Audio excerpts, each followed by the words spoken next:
Professor, Department of Pharmaceutical Chemistry, extend a warm welcome to day 3 of 6 days AICTE-sponsored STTP program with the theme Applications of QbD and Other Computational Tools in Pharmaceutical Product Development, Current Trends and Future Perspectives, organized by Department of Pharmaceutics, Annamacharya College of Pharmacy. Dear delegates, we are fortunate to have you all with us today, and we are privileged to have an excellent opportunity to listen to the most knowledgeable speakers on the topics today: natural terpenes, a safe way to enhance the drug permeation across the skin, and significance of QbD in pharmaceutical research and product development. I wish all the delegates a fruitful session. I welcome you again on the behalf of Annamacharya College of Pharmacy to the day 3 session. And a very good morning and hearty welcome to you one and all. Myself, Dr. Deepa, take this opportunity to welcome today's speaker of the morning session, Dr. Rabinarayan Parhi sir, Department of Pharmaceutics, Sushrita School of Medical and Paramedical Sciences, Assam University. Sir is currently working as assistant professor in this particular institute. He has started his journey in pharmacy from Rolad Institute of Pharmaceutical Sciences, Berhampur, in the year 2001. He had his post-graduation from the Indian Institute of Technology, Benares Hindu University, Varanasi, in the year 2008 with pharmaceutics as a specialization. Sir has obtained his PhD from Berhampur University, Odisha, in the year 2017. He has published papers in high-impact journals like Journal of Advanced Research, Environmental Chemistry Letters, Material Science and Engineering, Drug Delivery and Translational Research, and Journal of Drug Delivery Science and Research. He has more than 40 publications in reputed international journals. He authored 4 books and published many book chapters in Elsewhere Spencer Nature Publishers. He is serving as editorial board member as well as reviewer in many reputed journals under publishers like Elsewhere Spencer, Nature, Taylor and Francis, Wiley, Bentham Sciences. Sir has completed UGC-funded research projects as a principal investigator and delivered many invited talks in universities and institutes in India. He has research expertise in transdermal and intradermal drug delivery, penetration enhancers, micro. Dr. Parhi received a research award in 2010 from IDME for his research on natural penetration enhancers. He is a life member of APTI, IHPA, and IPGA. With this brief note, I welcome you, sir, and request you to handle the session. Over to you, Rabinarayan sir. Parhi sir, a very good morning and hearty welcome to the session. Okay. So, good morning. Am I audible clearly? Yeah, sir, you are clear. Yeah, fine. So, thank you, Dr. Deepa, for reading out my CV, short CV, I can say. And good morning to one and all. And at the outset, I want to thank the entire management of Annamacharya College of Pharmacy. And particularly, I would like to thank Shanulata Madam, Principal ANCP, and Dwaraknath Reddy sir. Actually, I was a colleague, former colleague with Dwaraknath Reddy sir in Geetam University. And at the last, I want to thank AICTE for this platform, not only for the resources person, but also to gain knowledge by the budding teachers. And now I wish to move to the topic. I'm sharing the screen.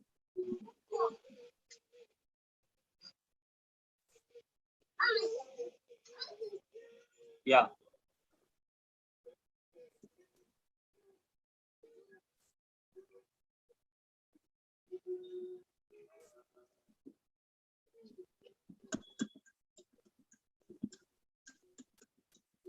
Hello, the screen is visible? Visible, sir. Visible, sir. Visible, Yeah, sir. fine. Thank you.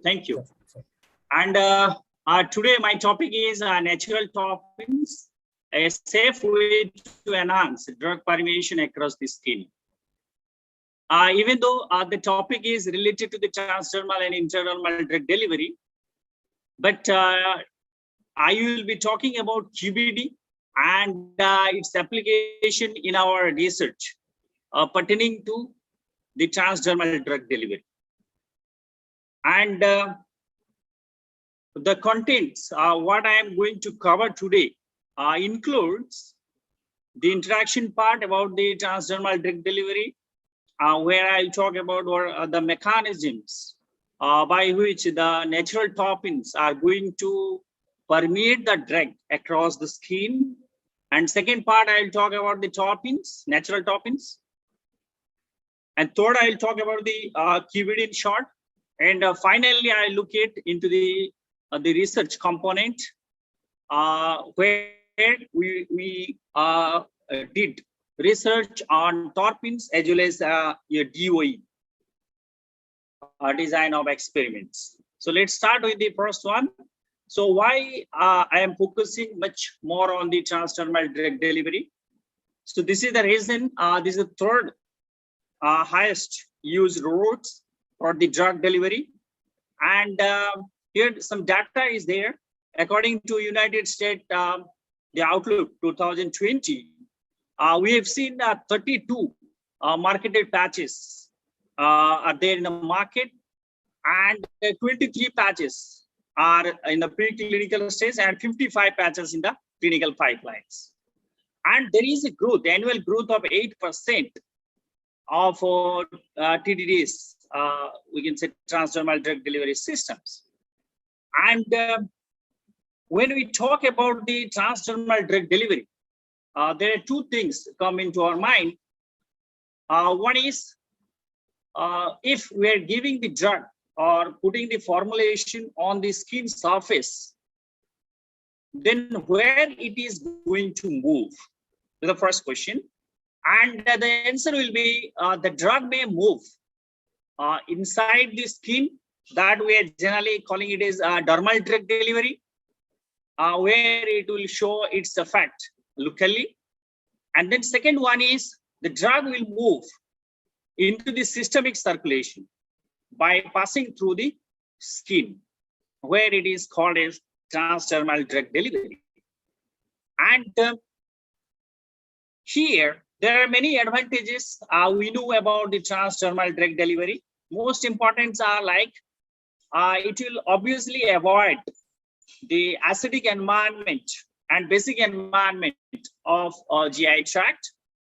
At the same time, it will also avoid the GI distress caused due to your disturbance in gastric emptying time due to the food intake, intestinal motility, and transit time.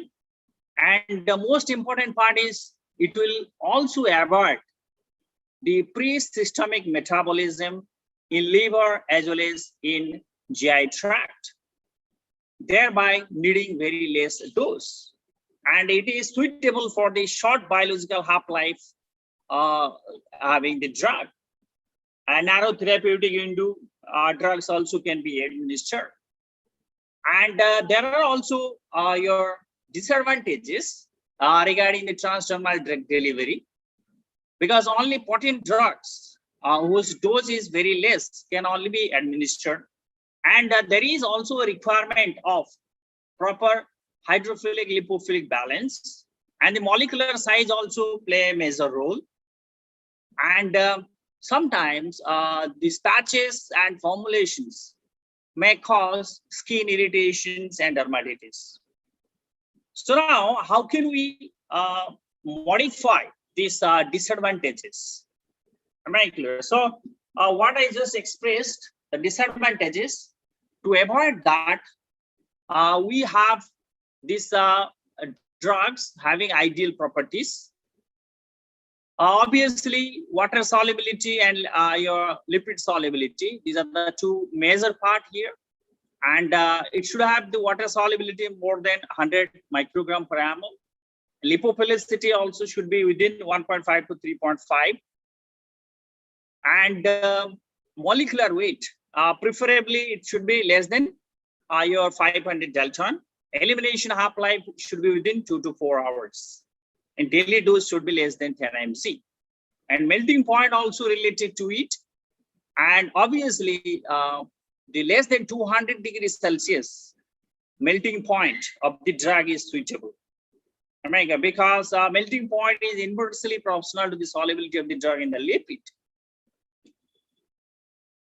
So the main barrier in the skin is stratum corneum.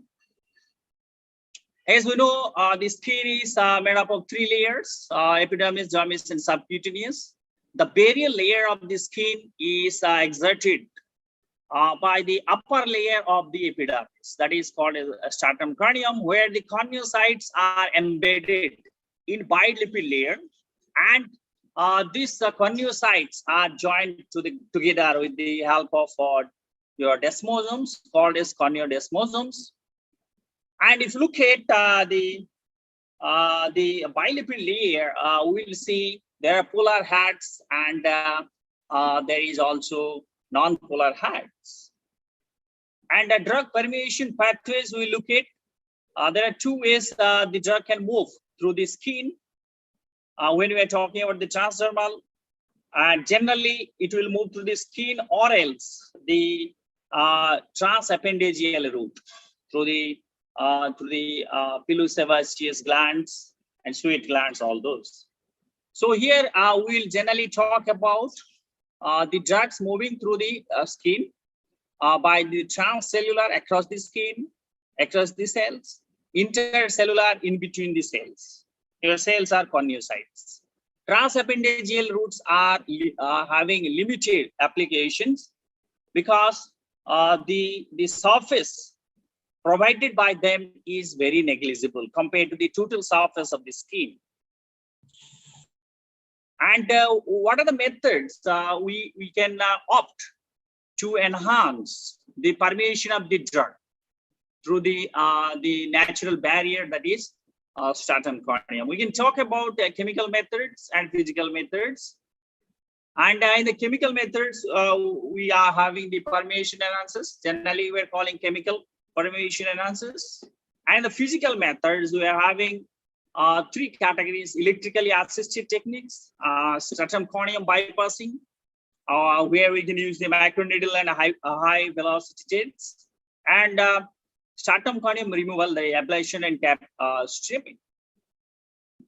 And here we will go for the chemical methods, that is your permeation analysis.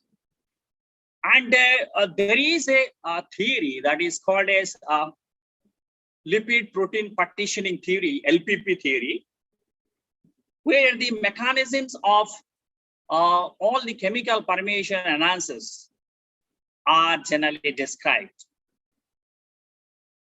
This LPP theory is given by William Barry in 2004. So according to the theory, there are 3 mechanisms, as the name indicates, LPP, lipid protein partitioning. So all there are 3 mechanisms based on the 3 words. First one is lipid part. So here the mechanism will be creating highly disorderness in the bilipid layer of the stratum corneum. And second one is the action on the protein structures in this stratum corneum, like corneocytes and corneodesmosomes. Then third one is partitioning, with the help of either co-solvents or co-enhancers. So these are the pictorial representation how the 3 mechanisms works. So first one is disruption of your stratum corneum lipid layer. Here we'll see the permeation analysis, maybe hydrophilic or lipophilic. Based on that, they will target the polar heads or non-polar heads. So that will lead to the fluidizations followed by lipid extractions, or else it may lead to the polarity alterations. Am I clear? So finally, it may lead to the phase separation of the bilipid layer. So ultimately, what we'll see is the total disorderness or removal of lipids from the your stratum corneum. So obviously that will lead a pathway for the drug to penetrate from the surface of the skin into the viable epidermis.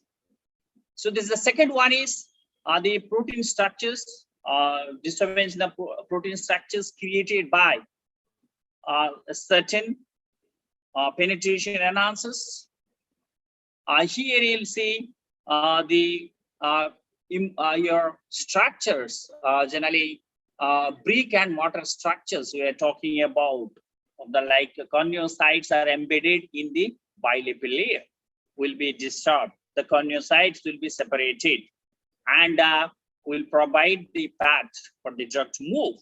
And the third one is the action on the corneocytes, where the denaturation of the keratin protein present in the corneocytes will happen, which will lead to the vacuolization of the corneocytes, followed by your leading to the permeation of the drug across the corneocytes. So now we'll move to the next part.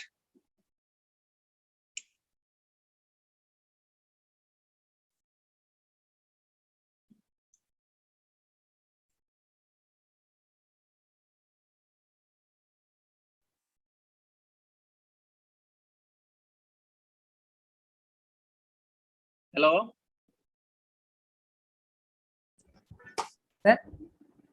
Sir? Did I come out? No, sir. It stopped, sir. Your presentation is stopped, sir. Okay. Yeah, sir. Now, okay, sir. Somebody is asking permission, I think so. Sir, I am joining, sir. No problem, sir. No problem. Because it is showing the screen. Sir, no problem, sir. Anyway, no problem. Thank you. Sir, for the information. Sir, try to switch on your video once, sir. Video is not showing? No, sir. You are stop your video.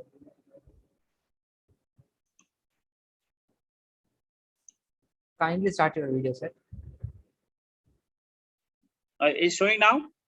Not yet, sir. Not yet.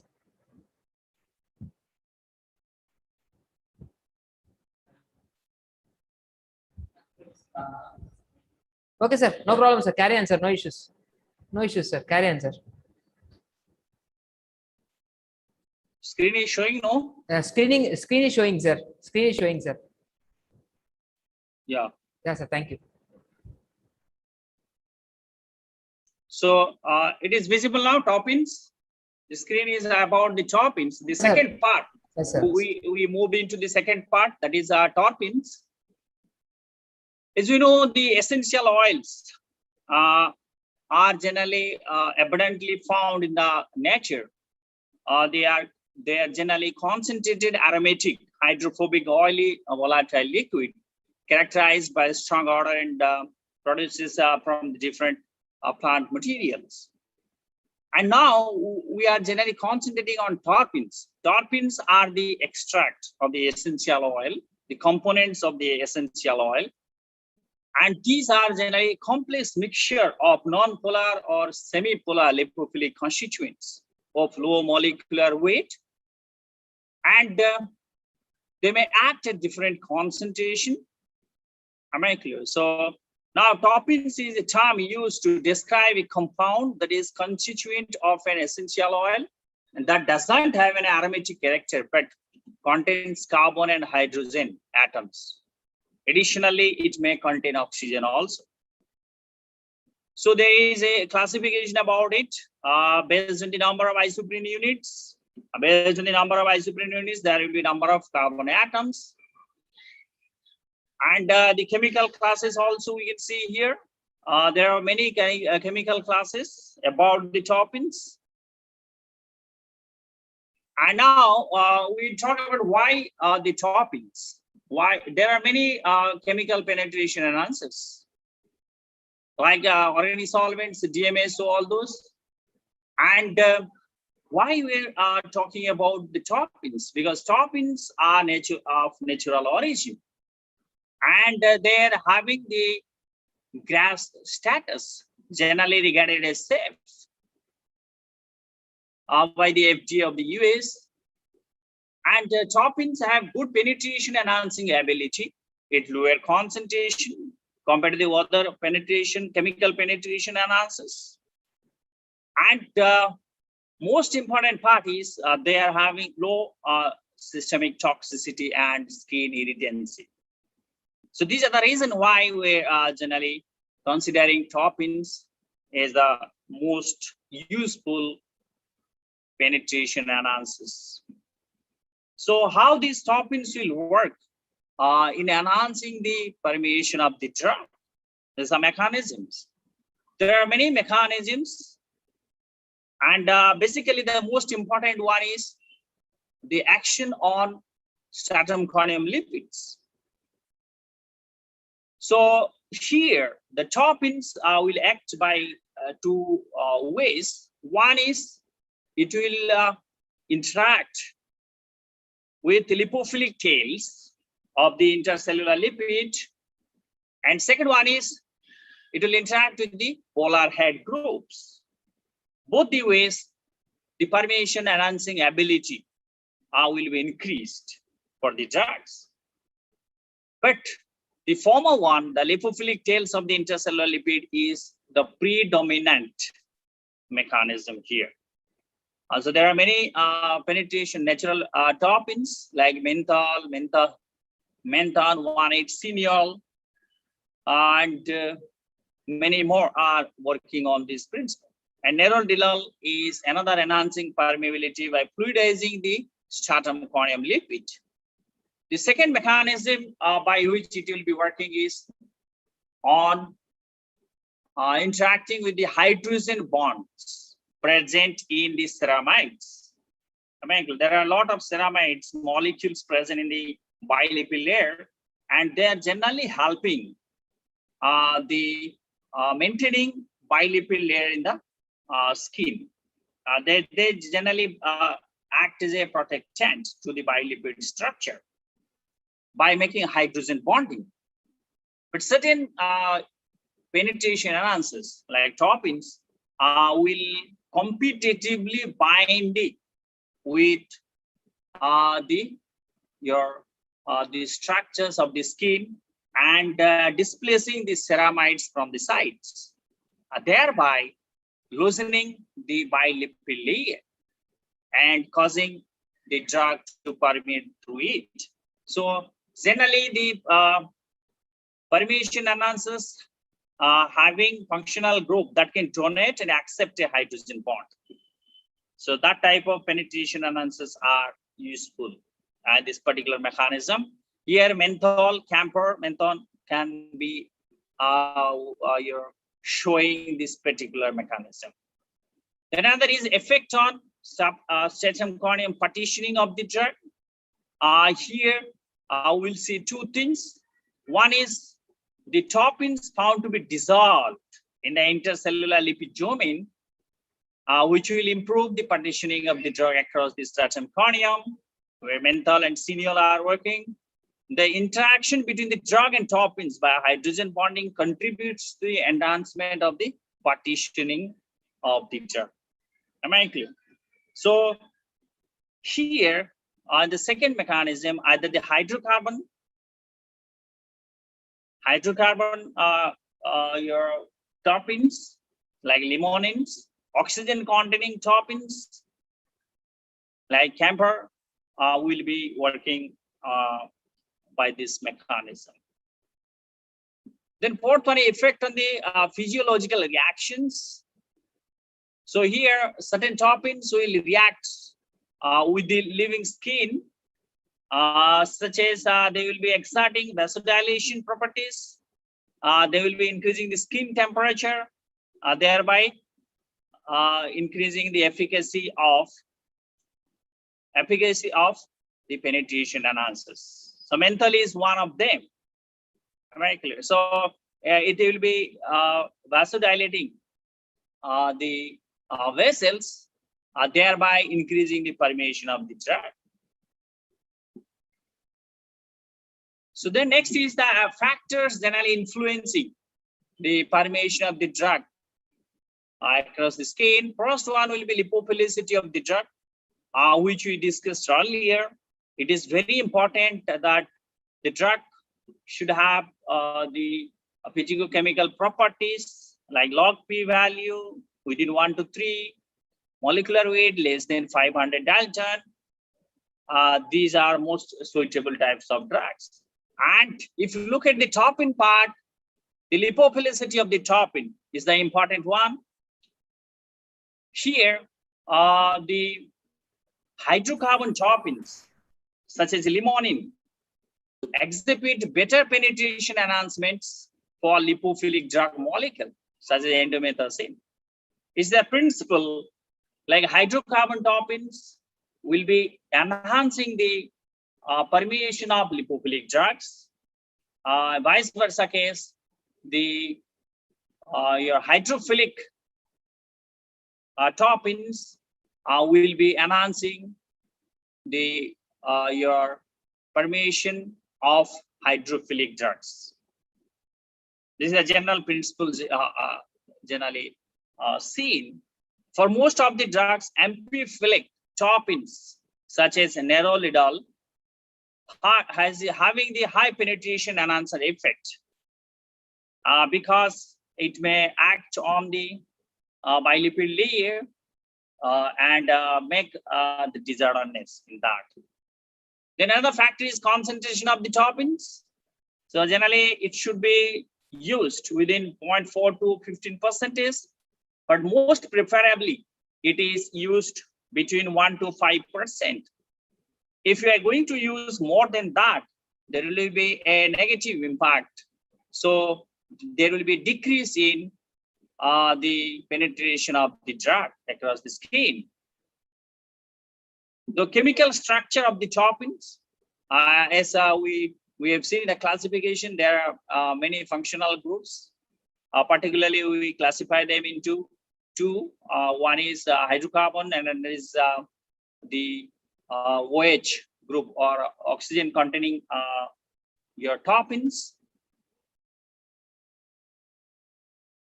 The size and chirality also playing an important role. The smaller terpenes are the better, just like the drug molecule. And the terpene stereoisomerism also playing a major role here. Like the negative enantiomer of a terpene is more effective compared to the racemic mixture or positive isomer. Then boiling point and energy of vaporization also playing a role. The boiling point of the terpene is inversely related to the skin formation enhancing capacity. Right. So because the low boiling point suggests the terpenes will be having a weaker intermolecular cohesion force, which means the oxygen of the functional group is mostly free. Therefore, it will be creating the hydrogen bonding with the ceramides competitively. The cineal is one of them, or another. We can see how the cineal is having the boiling point 173 degrees Celsius, showing a better permeation compared to the other terpenes having over boiling points. Right. Similarly, the terpenes with the lower energy of evaporation show greater permeation and the properties. So degree of unsaturation also playing a role. Here you see the higher degree of unsaturation are good candidates for enhancing the permeation. Hydrophilic drugs like menthol and cineal, you can see. So in our study, we have selected a few natural terpenes, few potent natural terpenes. Among them, the cineal is one. As we know, it is obtained from Eucalyptus globulus, and its name is 1,8-cineal limonene oxides, also called as. There are other names also, synonyms. The molecular weight and log P values are 154 only molecular weight, 2.82 is the log P value, which is suitable, which is within the range of the ideal properties. Then limonene is a hydrocarbon one. Here is you can see limonene is a hydrocarbon lipophilic terpenes, and it's obtained from citrus limonene. It is having your D-limonene, which is generally used, having a more penetration ability. The molecular weight and log P values are given. Molecular weight is 136.234 and log P value is 4.45. So as it is a hydrocarbon, so the lipophilicity is very high. Menthol, it is also we have used in our study. Menthol is also very widely used to penetrate natural toppings, and it is having additional advantage, as we have seen, increasing the vasodilation, and the molecular weight and log P values are 156.265 and 3.2 respectively. So how can we measure this permeation ability of the these natural toppings? We are using this Franz diffusion cell. All right, there are three types generally used in the research. One is the static diffusion cell, which we have used in our study. Then second one is side-by-side cell. All right, here the skin membrane will be in between the donor compartment and receptor compartment side by side, and flow through cell. Here there is a continuous entry of the medium and continuous removal of the medium containing the drug. Am I clear? So it is to maintain this thin condition. So how to calculate the permeation ability? There are three parameters widely used for this purpose. First one is the flux. Flux is generally calculated at the steady state, where the flux is the rate of drug permeation divided by the area which is generally exposed for the permeation. Thank you. The permeability coefficient, it is the ratio of flux to that of the initial drug concentration, which is initially added to the formulation. Enhancement ratio is the flux of the drug with penetration enhancers in the formulation divided by flux of the drug without penetration enhancers. That is, we can say, is a control one. And then third part, we'll talk about this concept of QbD. Here, we'll talk about what is quality.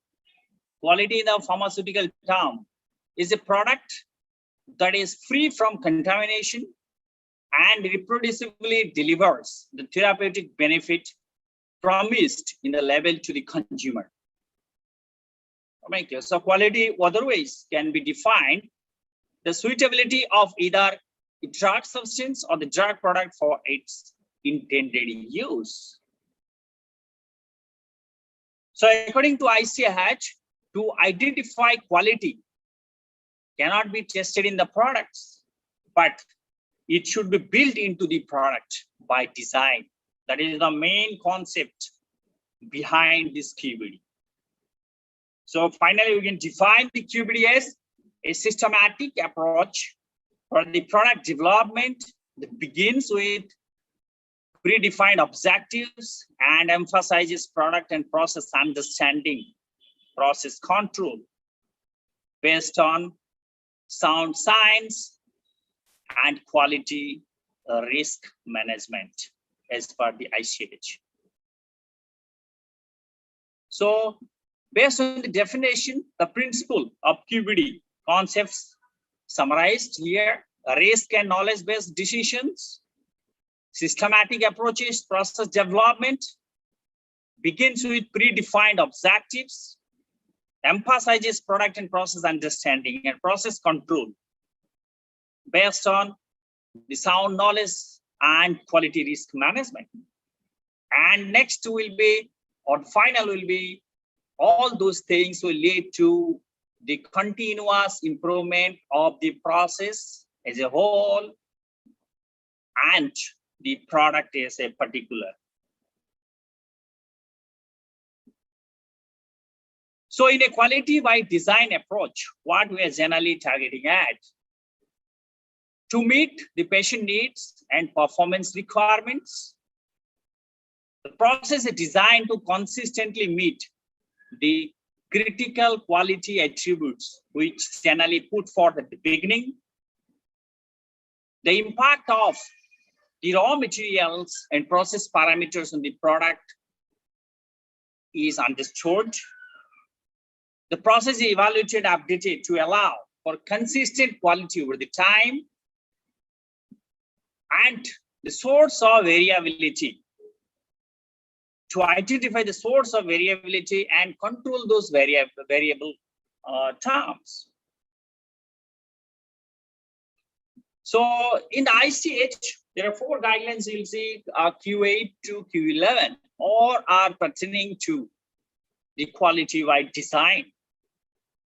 Q8 is talking about pharmaceutical development. Q9 is talking about quality risk management.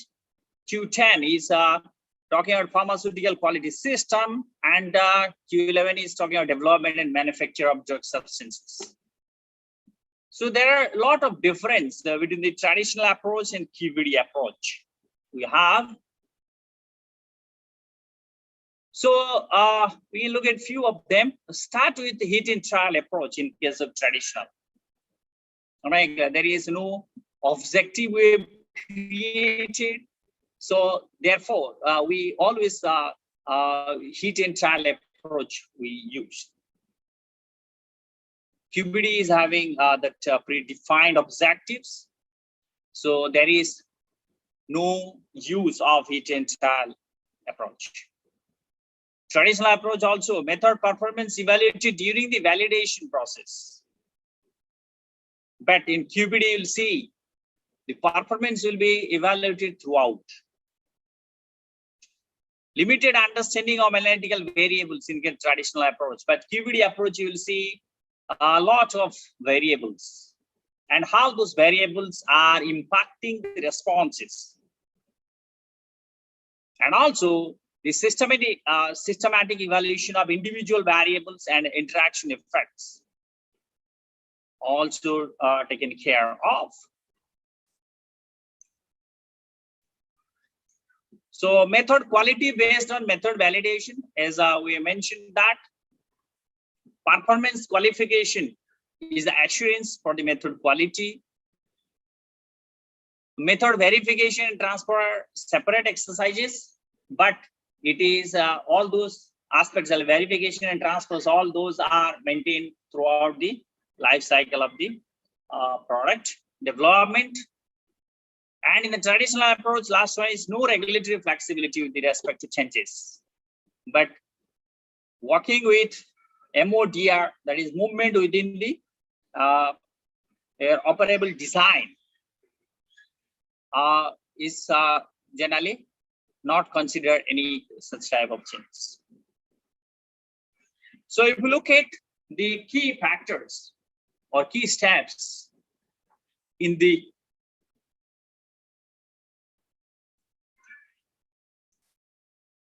first one is identify the QTPP, which is quality target product profile. Then second one is determine the potential CQS, critical quality attributes of the product. So both of them are related to the product only. The next, risk assessment, raw material attributes, and the CPP, and both RMA and CPP will be related to the CQS, and the risk assessment will be carried out. The next one is develop a design space.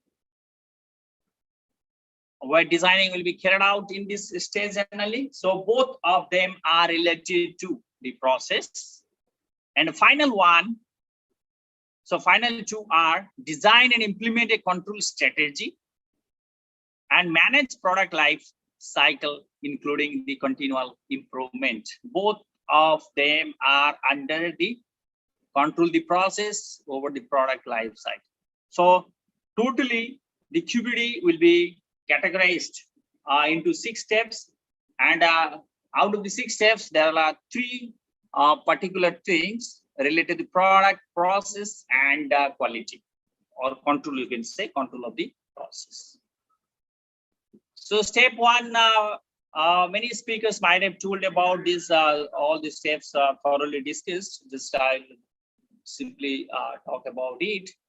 So QTDP, how to determine the QTDP and what are these? These are the quality characteristics of the product, pharmacokinetic characteristics, therapeutic effect, target patient populations, self-life. These are coming under necessary elements.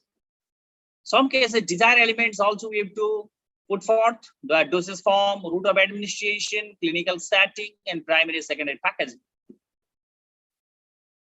So then next one is critical quality attributes.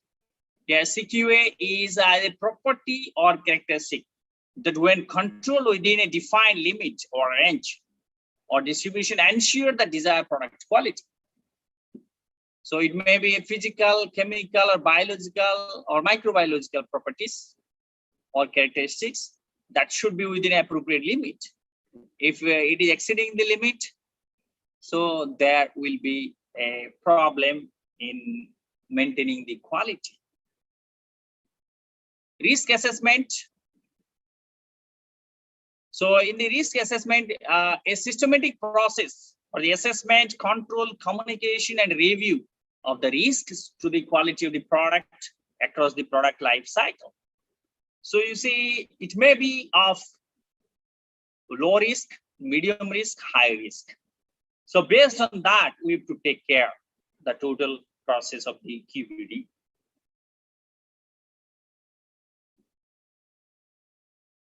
Then the 4th step, where the design space is involved, is a multi-dimensional combination and interactions of input variables and process parameters that have been demonstrated to provide assurance of the quality.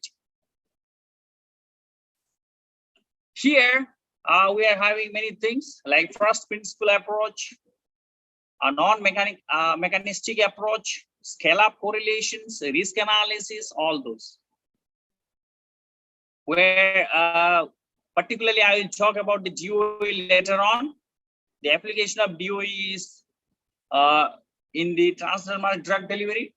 So here the scope, out initial formulation, process design, optimize that, determine the design space. So DOE is generally having these steps.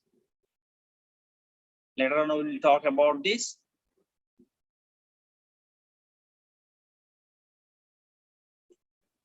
So next is step 5, that is control strategy.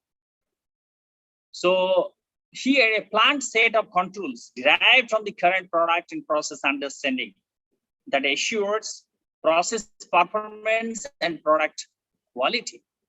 So here the control strategy includes the elements such as procedural controls, in-process controls, lot release testing, process monitoring, characterization testing, and comparability testing.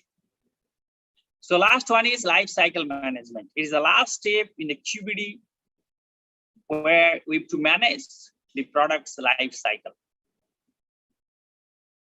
So the improvements during the product life cycle with regard to the process, consistency, and throughout could take the place with fewer post-approval submissions. So it will reduce the steps or regulatory steps, we can say, for the approval. So several tools are there to implement QbD. So RA tools, and we are having, that is risk assessment tools, DOE, design of experiments, process analytical technology, PAT, mechanistic models. These are the tools generally used. So I will talk about the DOE techniques. So design of experiments, it is having a lot of advantages. Like it will reduce the number of experiments. It will reduce also the cost of the experiments, saving time, reproducibility, reducing error, and impact of independent variables on the dependent variables studied well, individually as well as in combination. So there are two things generally in the DOE you talked about. One is the response surface methodology, RSM, and second one is the artificial neural network. So this is widely used in the you can say intelligence part, ANN, artificial neural network. So in this, we'll generally concentrate on response surface methodology. So what is response surface methodology? Is a response surface methodology a set of mathematical techniques that describe the relationship between several independent variables and one or more responses. So it is, we can say, is a relationship between the independent variables, that are the factors, and the dependent variables, that are the responses. So when we talk about the RSM is having 6 steps. To use the RSM, we follow generally 6 steps. What are they? First one is selecting the variables, like independent and dependent. The responses are generally called as dependent variables because the results always depends on the factors we have considered. Then second is selection of experimental design strategy, which your design we are going to adopt. Out of many are there. Then execution of the experiments and obtaining the result. Then fitting those results into the model equations. There are many equations. One of them is quadratic equations. Then obtaining the response graph. Response graphs means here generally we talk about contour plots and 3D plots, and verifying the ANOVA, analysis of variance. Then determination of the optimal formulation by using various tools like Deringer's optimization tools. So as I mentioned, the third step, selecting the proper design. Here are the few of them I placed, like full factorial design, box Bankham design, central composite design, Dohlet matrix, and Plackett-Barman design. So these are the basic model designs we're using. In our study, we have used box Bankham design and central composite design, QbD and CCD, both we have used. So the fourth part, the last part of the presentation is all about our research. Here also I have divided into few parts, like top pins used in our research without the QbD, that is DOE. The next part we'll see without top pins, only QbD. Using the top pins. Next we will see both top pins and QbD used in the research. So first part here, we talked about, we are going to discuss about this particular research paper where we have used 1,8 sinuol as a penetration analysis along with others like capsaicin, which is a resin, natural origin, NMP, N-methyl pyrrolidone, DMSO, dimethyl sulfoxide. So these 4 we have used and we have compared. And we found that 1,8 sinuol at 5% showed best result. Here we can see the three parameters we talked about earlier: flux, permeability coefficient, and enhancement ratio. You see DF9 having the 1/8 signal, and the formulation control part, if I talk, that is having HPMC and Udrazit 50:50 ratio. So there we have seen the 1/8 signal shows enhancement ratio of 6.4 compared to the control one, and others are your less, or we can say significantly less, particularly the control, the formulation containing DMSO and NMP at the same concentration level. Those are significantly less enhancing ratio, enhancing property compared to the formulation containing 1/8 signal. So here we have prepared the transdermal film for the diltiazem HCl, and you know diltiazem is a hydrophilic drug, and this result is related to that mechanism where we have discussed the principle of your hydrophilic or polar toppings. Natural toppings will enhance the permeation of hydrophilic drugs. So this is a correlation why this 1/8 signal shows highest enhancing property on the diltiazem HCl. Here the skin sample we have used is your rat skin, abdominal rat skin. Then second one is our research on RSM, research surface methodology.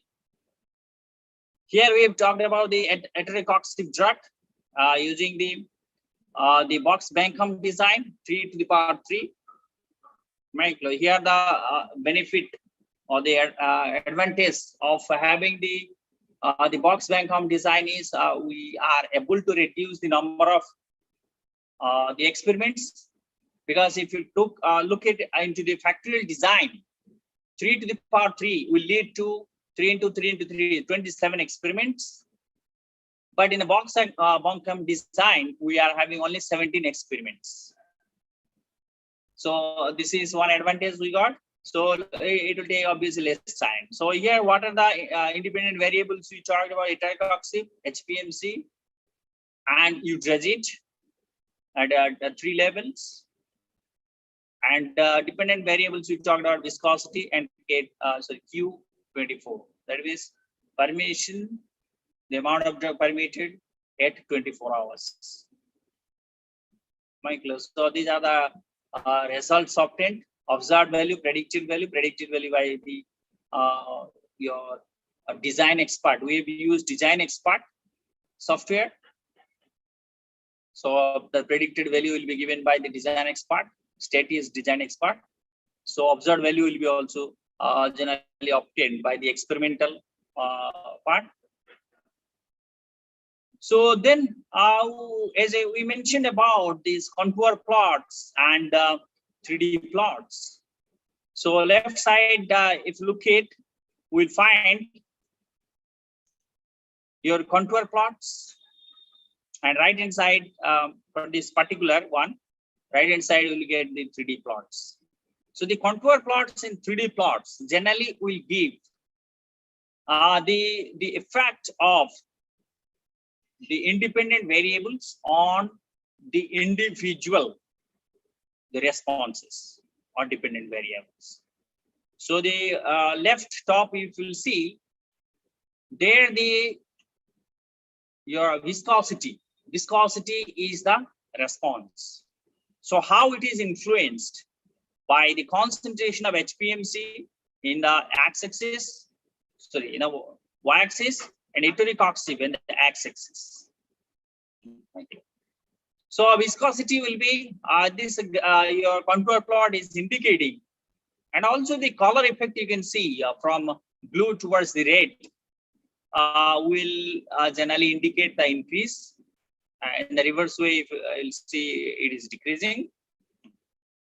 So in these contour plots, the here if you look at the HPMC is showing much more effect on the viscosity. as the concentration of the HPMC is increasing, the viscosity also getting increased.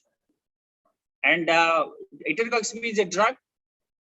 It is not showing any viscosity enhancement. So generally, if you look at the 3D graph right hand side, there you can understand how this concentration of HPMC is able to increase the viscosity. Thank you. And other side, iterative oxygen generally is the flat one. So similarly, if you change the factors, like we are having now hydrazine and iterative oxygen. So there, if you look at the hydrazine is showing a little effect on the enhancement of the viscosity, but iterative oxygen as such, there is no such significant effect. But if you look at hydrazine is having little effect, but not the significant effect. So similarly, third one, we look at both the polymers, hydrazine and HPMC. And here you see the lines are moving right hand side, indicating HPMC is having a higher impact compared to the hydrazine. So it's a significant impact. So similarly, if you look at whether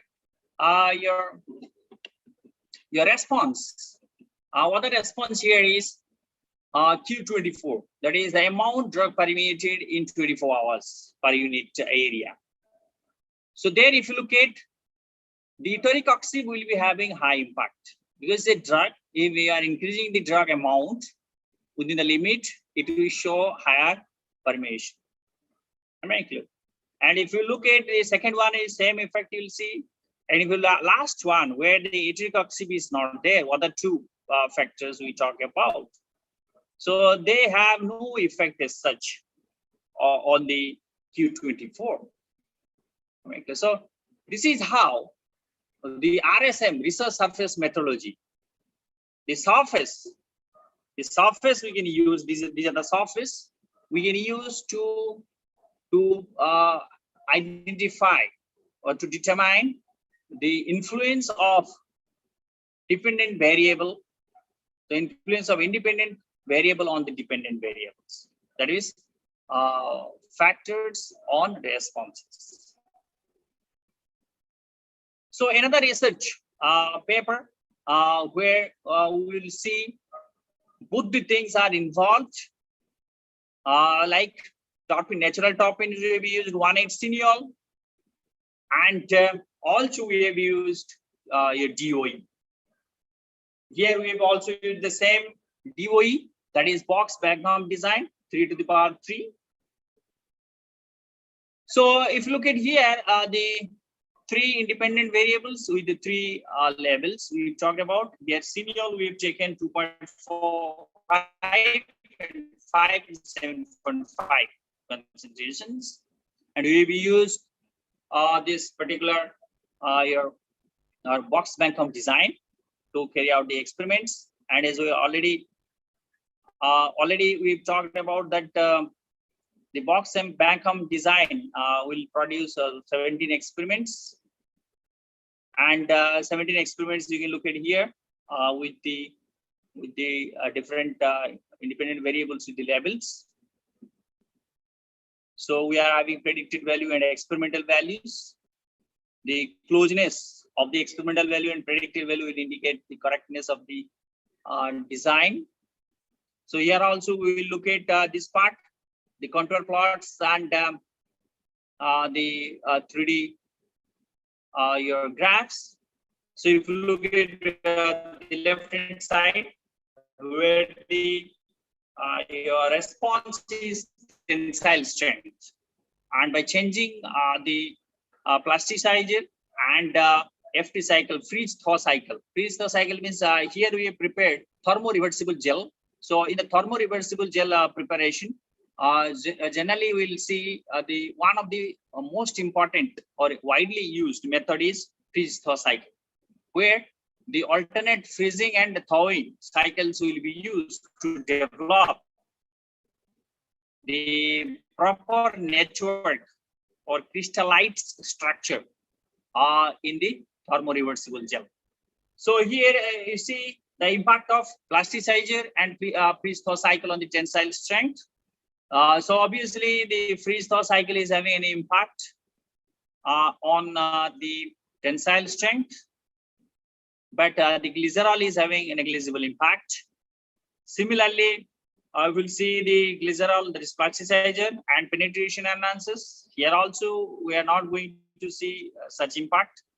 Only glycerol will be seeing a little bit impact compared to the 1,8 cineol.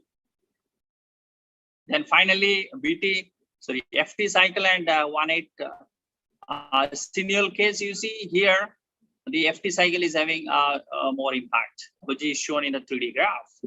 So in the right hand side also, you can look at here, the flux is the response, and the factors already we talked about. The first case is glycerol and FT cycle, where we'll see not much impact on the flux, no significant impact, which will be generally determined by P value and F value in ANOVA. And the flux is influenced by 1,8 cineol. This is a penetration analysis, which can be indicated in the the figure C, that is the contour plots, and we can see the 3D plot to understand that. Similarly, in the last case also. So this is the optimization tools we have used in our studies. The Deringer's desirability ramp. So this is the desirability ramp. According to scientists, Deringer's it is named. So it's optimization part. Here, what we look at is which concentrations of the independent variables are most suitable for the development of optimized formulations. So the red points indicating the optimized value for that particular factor. So with that, we have the desirability of 0.791. So if desirability is close to 1, it is better. If it is far away from the 1, it is indicating the closeness is less. So anyway, so these are the indication. Based on that, we will be developing a formulation based on this combination, and we have to find out the validity, how closely it is validated to the optimized formulation we have to get. So what one we generally here we have used DOE. Here central composite design we have used, and in the central composite design we are having 2 variables, and we are having 3 levels, and we are having responses, 3 responses we kept here, right here. So you see right hand side there are contour plots and these 3D graphs indicating the impact of independent variables on the dependent variables. So here we have seen the HPMC and PNS chloronic. The drug is metoprolol succinate. Here we have seen generally the CPR, cumulative percentage drug release, is influenced by both the polymers, but the impact of HPMC is better than that of the chloronic. The viscosity case, HPMC is having higher impact. So this is the penetration part where we have used many penetration analyses. Many are all are almost natural except this NMP and transcutal and PZ. So here D-limonene and L-menthol 1,8 cineol. These are the natural terpenes. The basil oil and clove oil, these are the essential oils. And capsaicin is a resin, transcutaneous is it is a synthetic one.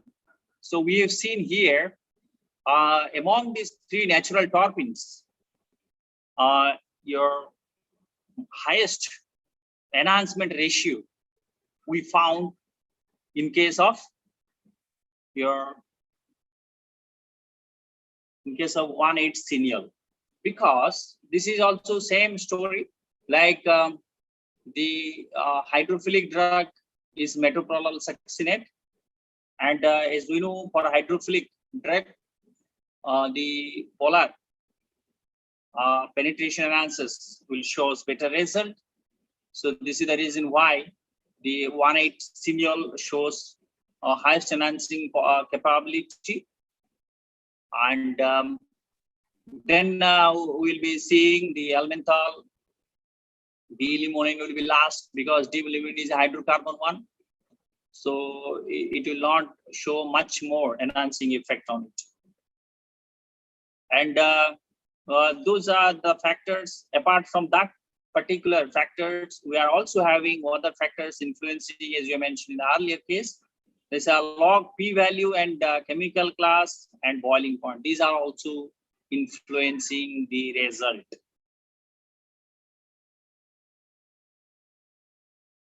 So conclusion I'll make here is natural terpenes are the most safest chemical penetration enhancers compared to other your classes, chemical classes.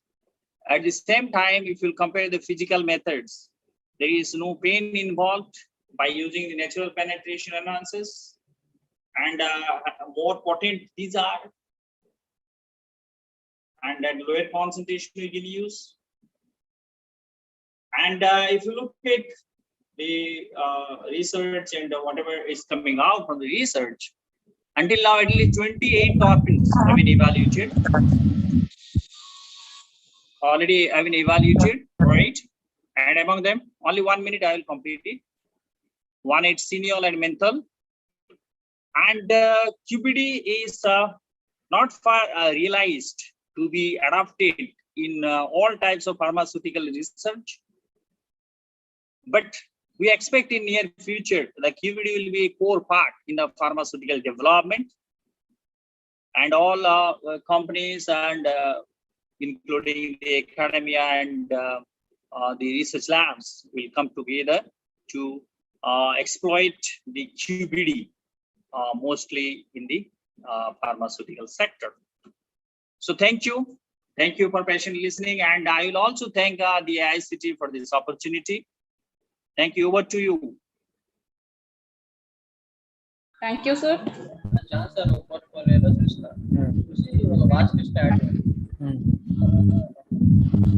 Madam Deepa, madam.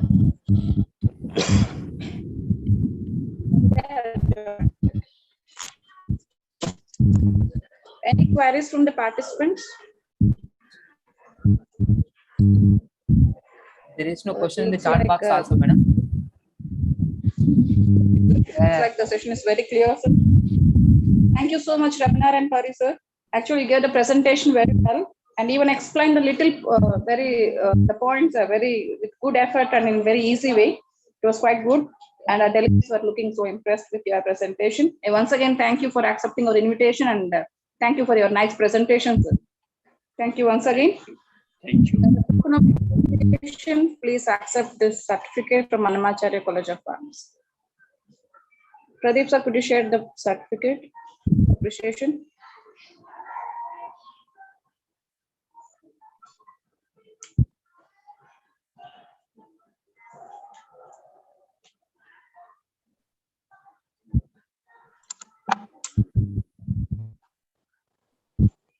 Madam, this is the certificate, madam. Deepa, madam. The screen has not been changed, sir. Just one second. 1 second, madam. 1 second.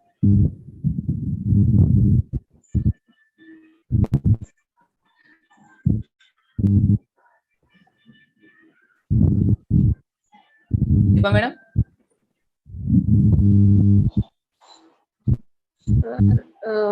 Yeah, okay. Yes, Okay, sir. So, Rabna, much. Thank you once again, sir, for sparing your time. Thank you. Thank you. Thank you. Shall I leave Have a the nice studio? Yeah, sir. So we'll send the certificate Hello, through sir. the mail. Yeah, definitely. Shall I move out from the studio? Yes, Yes, sir. sir. Okay. Yes, sir. Yes, sir. Thank you. Thank you so much. Now I request Mr. M. Praveen Kumar, sir, Associate Professor, Department of Pharmaceutics, Annamacharya College of Pharmacy, to introduce the next speaker to the audience. Over to you, Praveen, sir. Okay, thank you, madam. Good morning to once again for all the delegates. And today, the third day of session 2, I welcome all the delegates of AICTE STTP organized by Department of Pharmaceutics. I, Mr. M. Praveen Kumar, Associate Professor, Department of Pharmaceutics. It gives me an immense pleasure to introduce the today's profound speaker, Dr. R. Santosh Kumar Garu, who is currently working as Assistant Professor in Geetham Institute of Pharmacy, Visakhapatnam. And Sir has started his pharmacy profession, that is Bachelor of Pharmacy, in the year of 2004 from Acharya Nagarjuna University, and also M.Pharmacy in the Department of Pharmaceutics in 2007 from Acharya Nagarjuna University, Guntur. So he has obtained Doctor of Philosophy from Pharmaceutical Sciences in the year of 2011 from Andhra University. And Sir has another degree qualification, Bachelor of Legislative Law in the year of 2020 from NVP Law College from Andhra University. And Sir has bragged first prizes in various seminars and conferences attended at various places. And Sir has published various number of papers in well-reputed national and international journals. And Sir is currently guiding 7 PhDs, among which 1 full-time and 6 part-time PhDs, under the supervision of Santosh Kumar Sir. So a student has been awarded as PhD. And Sir has guided 65 M.Pharm students and currently guiding 2 M.Pharmacy, and 30 B.Pharm students has been guided and currently guiding 5 B.Pharm students. And Sir has published 13 patents in various topics. So with this few information, I would like to invite the today's profound speaker, so Dr. Santosh Kumar Garu, to deliver his talk. Sir, you are welcome, sir. Thank you. Thank you, Praveen Kumar Garu, for your kind note on me, for your introduction on me. Thank you, sir. And almost good morning to everyone who are in this STTP program.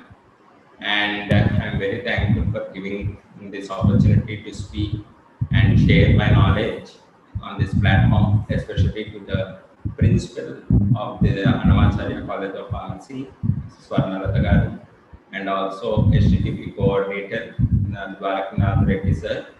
So, and also I also thank to my management of Geetham Institute of Pharmacy for letting me to share my knowledge in this STTP program.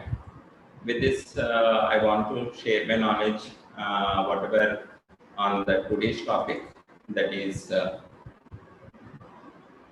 can I share my screen? Yes, sir. Yes, sir. You are co-host now, sir. You can share your PPT, sir. No problem. So,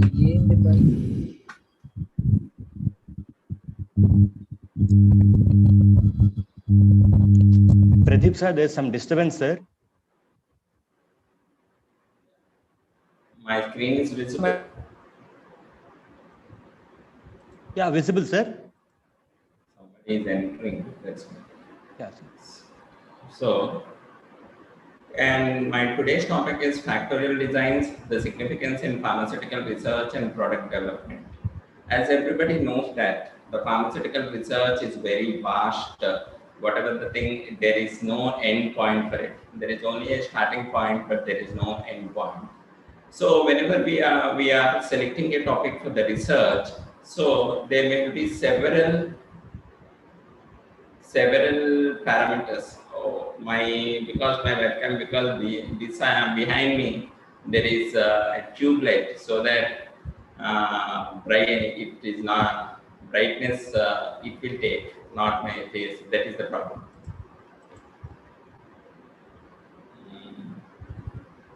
Background is background only. It is because here tube light is somewhat this thing, that it may not be possible. Every time it comes like this. Is my screen is visible? Yeah, visible, sir. Okay.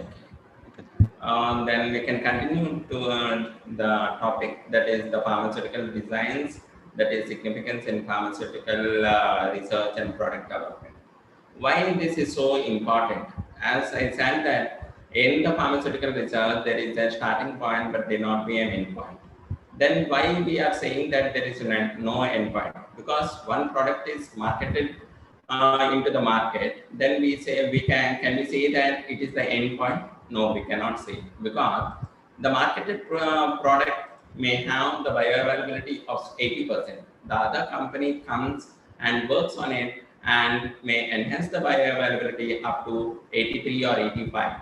The other company comes and again they may also continue the same work. So unless until we reach the 100% bioavailability, we move on, go on doing the research. And whenever the research is done in the pharmaceutical companies, there is almost the end point is the product. We should develop a product.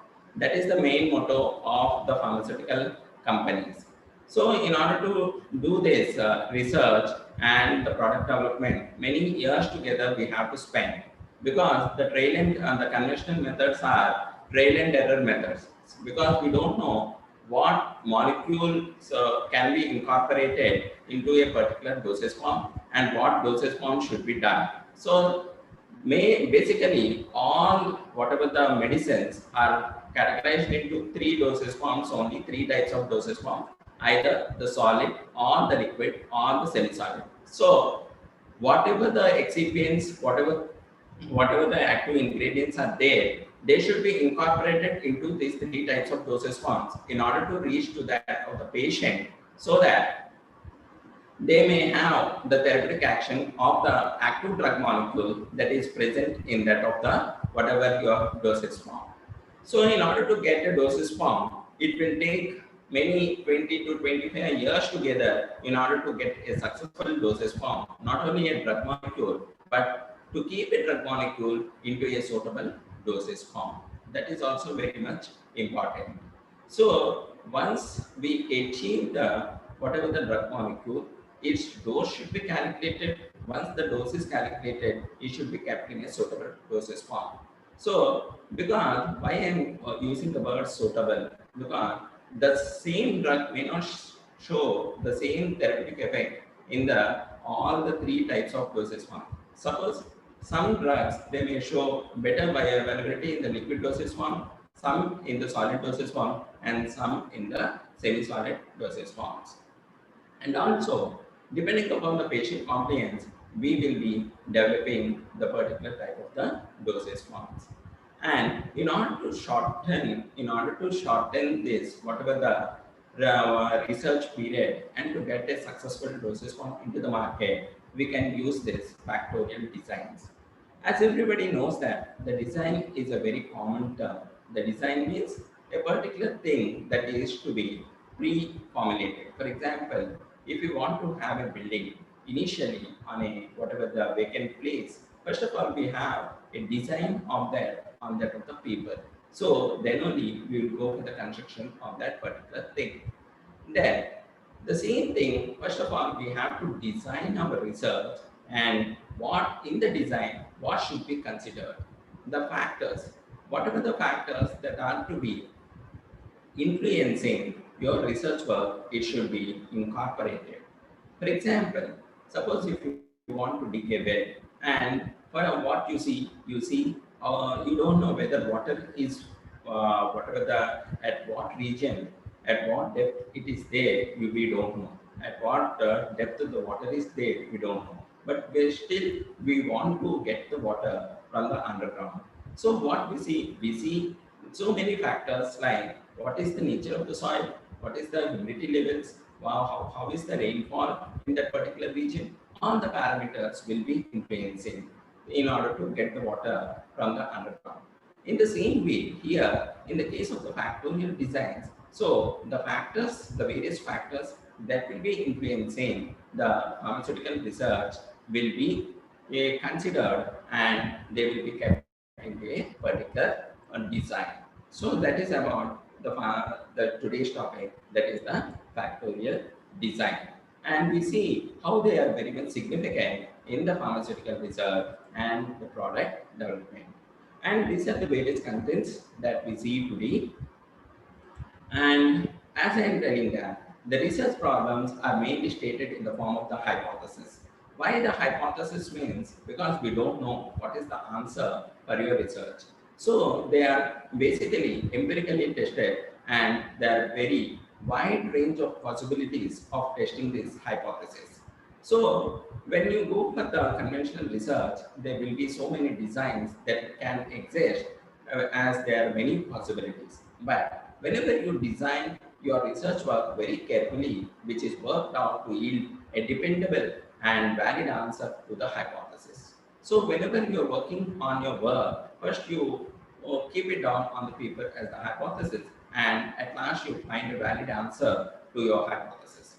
The results of the research always depend upon how the observations and the inferences are made.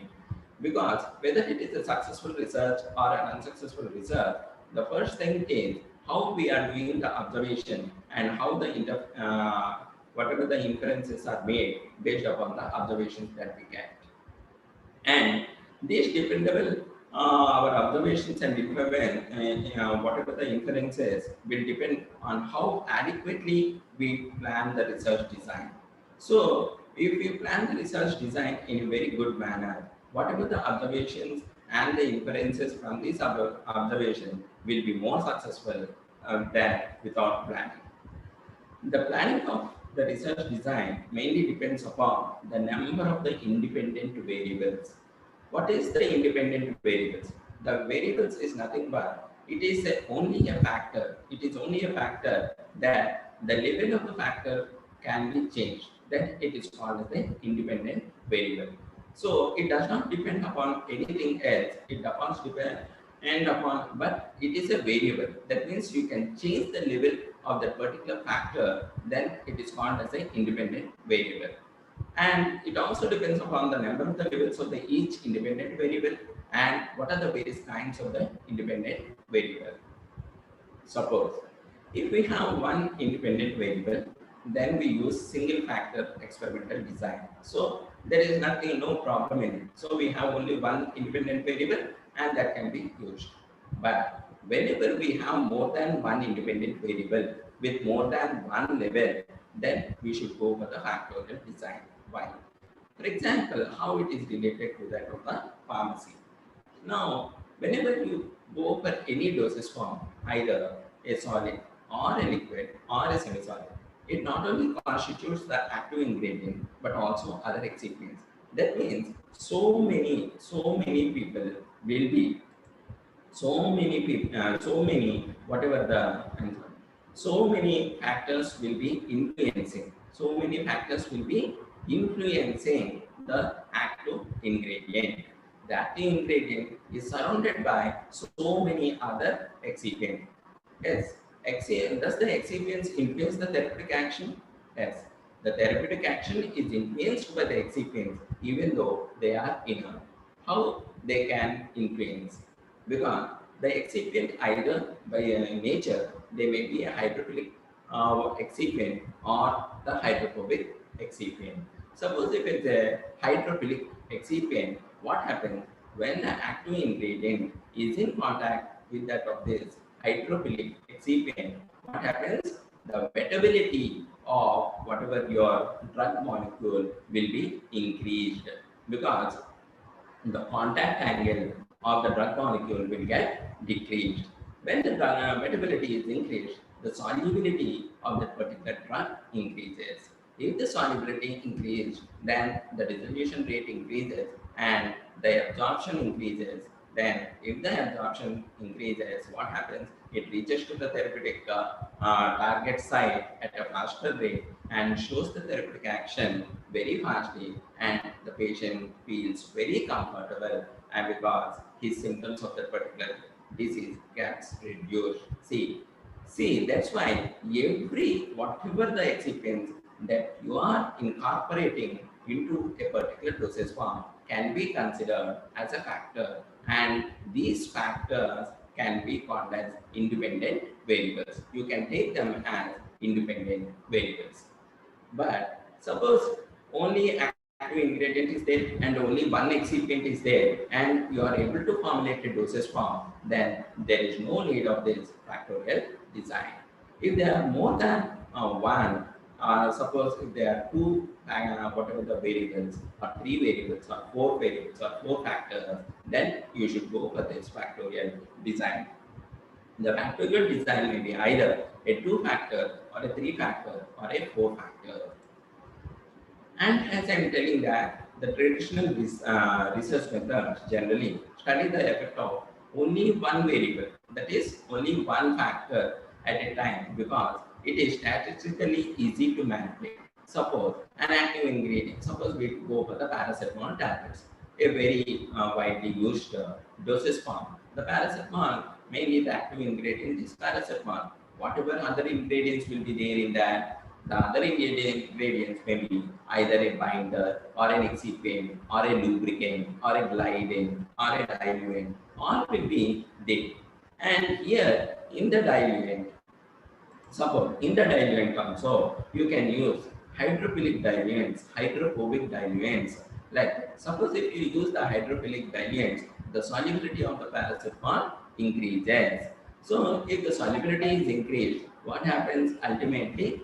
As I am telling, the dissolution increases, absorption increases, then what happens? The therapeutic action will be faster.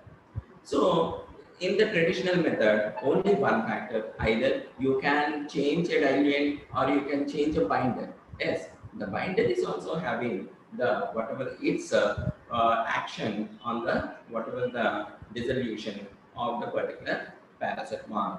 Why? See, the binder is responsible for the binding of various things. If the binder is more concentrated, the concentration of binder is more, what happens? The tablet will not break. If the tablet is not breaking, the drug cannot come out, and almost if the drug is not coming out, what happens? There is no absorption. If there is no absorption, there is no therapeutic action.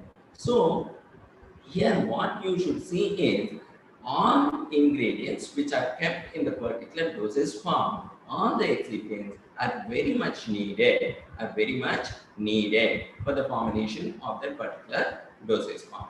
So that means in the traditional system, only one of it can be changed, but not more than that. If you are changing all, then you cannot know the whatever your results, how you got these results because of changing which factor. Suppose the dissolution rate is decreased after changing all the parameters, but you don't know which has influenced the decrease of the whatever the dissolution rate. Suppose if the dissolution rate is increased, you don't know because you are changing all the parameters at once. Then you cannot know what which parameter or which variable is responsible for this result.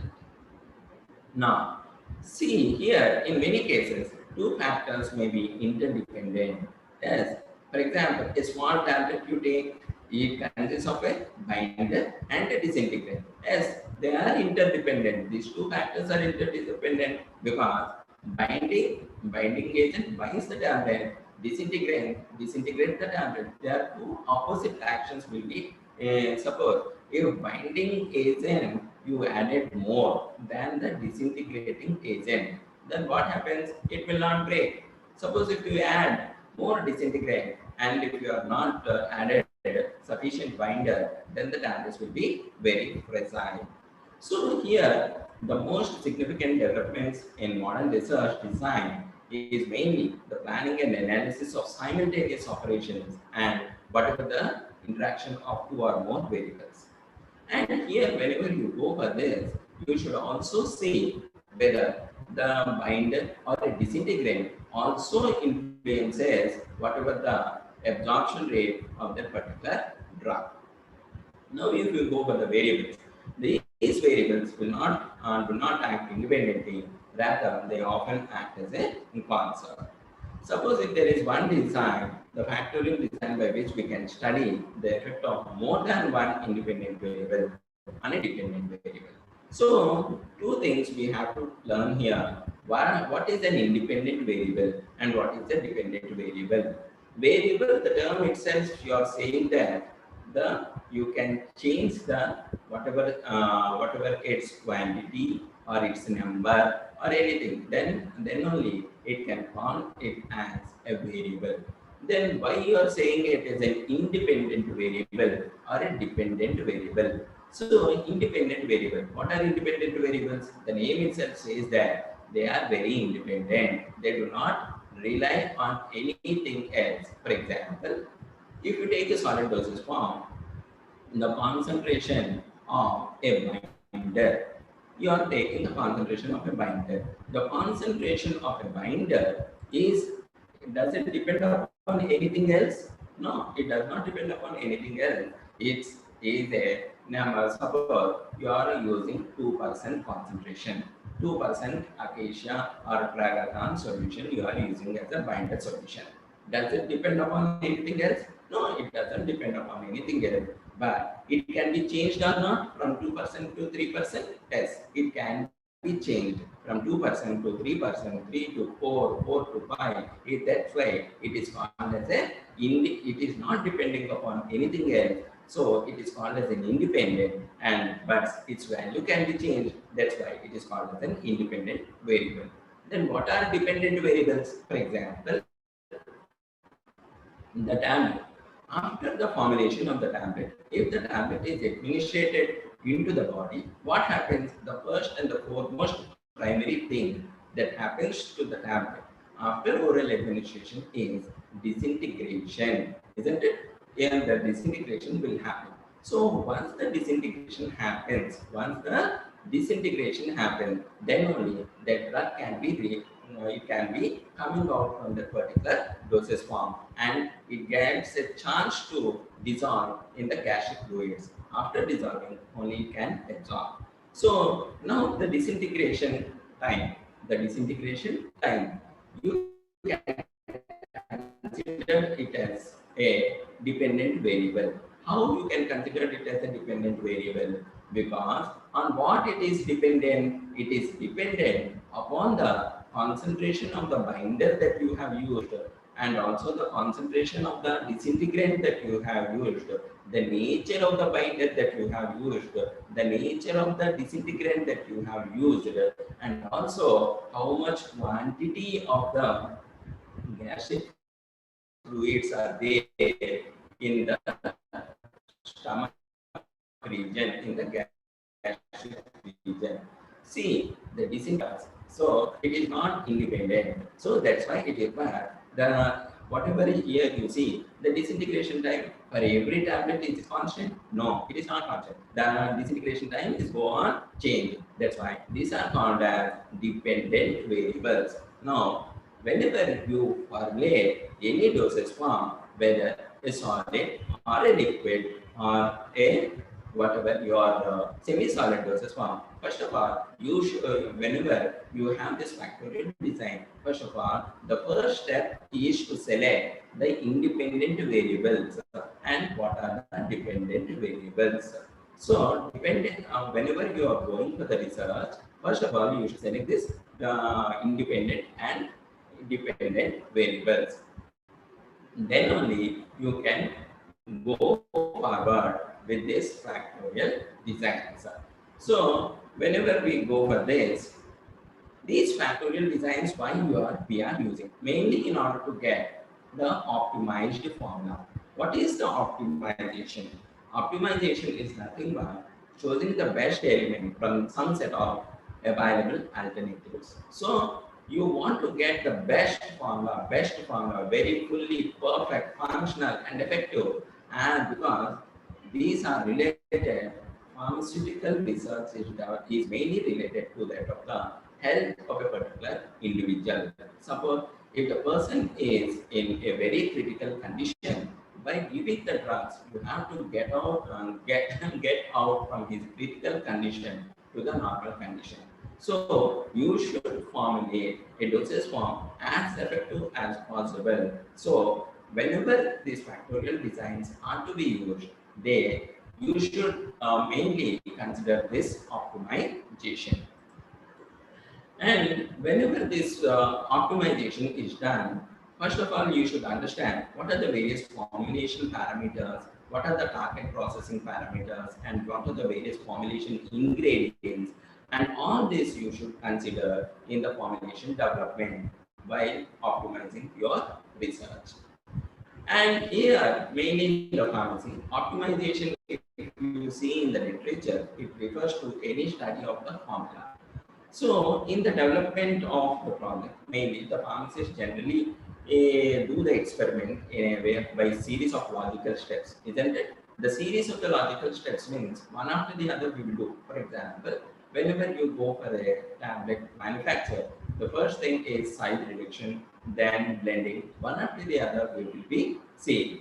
And every step is very critical in the formulation, and also every critical step will be influenced by several factors, isn't it? The size reduction. Suppose if you go for the size reduction, there are several size reduction equipment that are there, like ball mills, cutter mills, fluid homogenizers, like that, various types of mills will be available. Accordingly, you will get the size of that particular drug molecule and the excipient in order to have the uniform blend of the active ingredient with that of the excipients.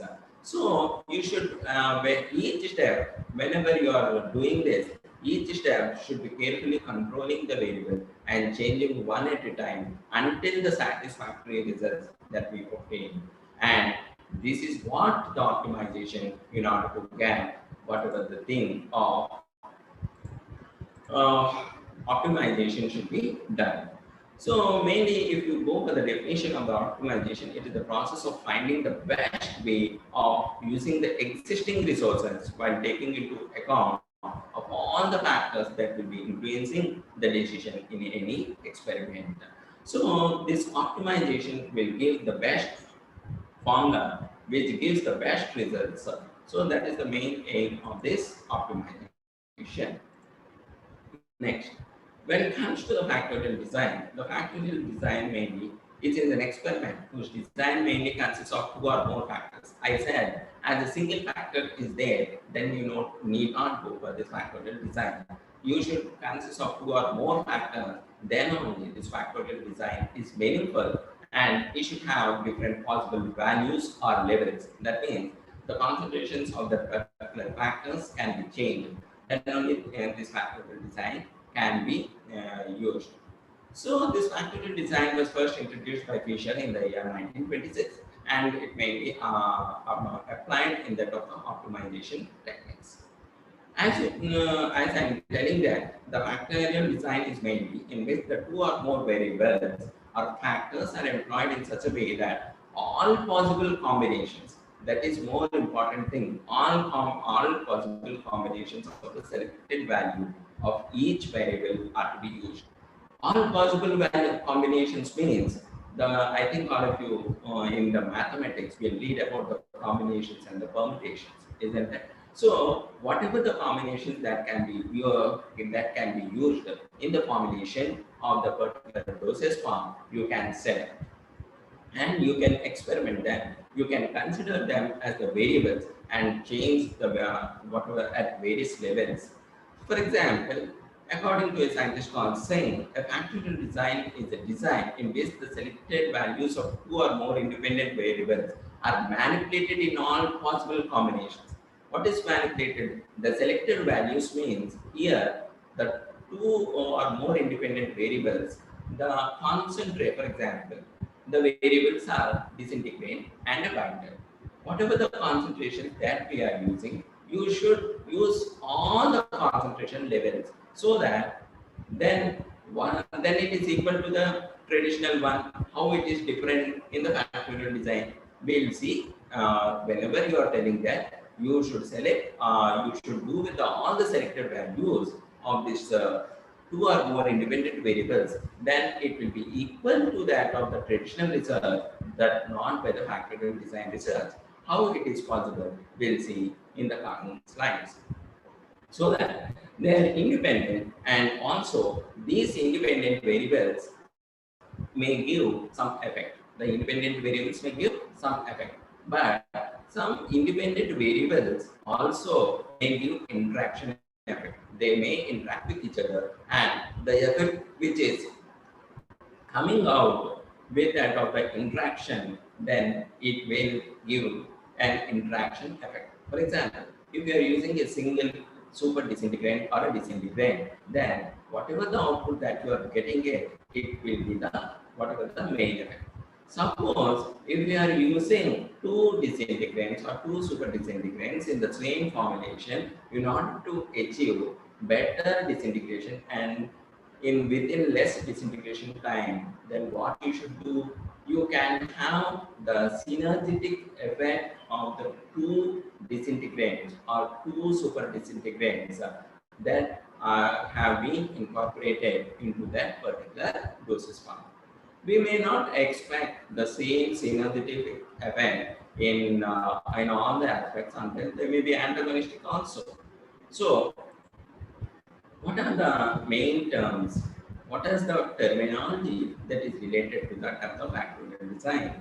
As I am starting with, if I am a fresher, I don't know about anything about this factorial design. Then what should be considered? The first one is the factor. The factor. As I am telling that the selection of the factor is very, very important. The term factor is mainly it is used to include the independent variable.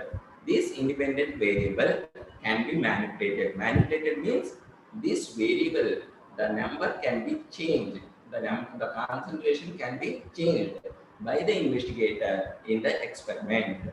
Suppose if you have a lubricant or a glidant, 1 or 2%, not more than that, you cannot manipulate it. You cannot add 10% or 15% in it because they are hydrophobic in nature. They retard the disintegration time of a particular solid dosage form. So whenever this is, so in that glidant, suppose if I am selecting a glidant as a factor, suppose if I am selecting as a whatever the lubricant as a factor, then it is no use because they cannot be manipulated to such an extent that either only to concentration maximum up to 2% you can use.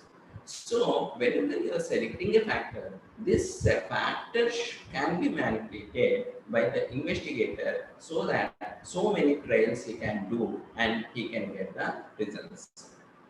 For example, if a researcher is there and he has 3 doses from 2 mg, 4 mg and 6 mg and he wants to administer to that of the subject, and whenever, I think all of you know that not only the dose, the age is also an important factor for in order to get the therapeutic action of that particular drug, because the 2 mg may be sufficient for a pediatric whatever the patient, but it may not be sufficient for the adult one.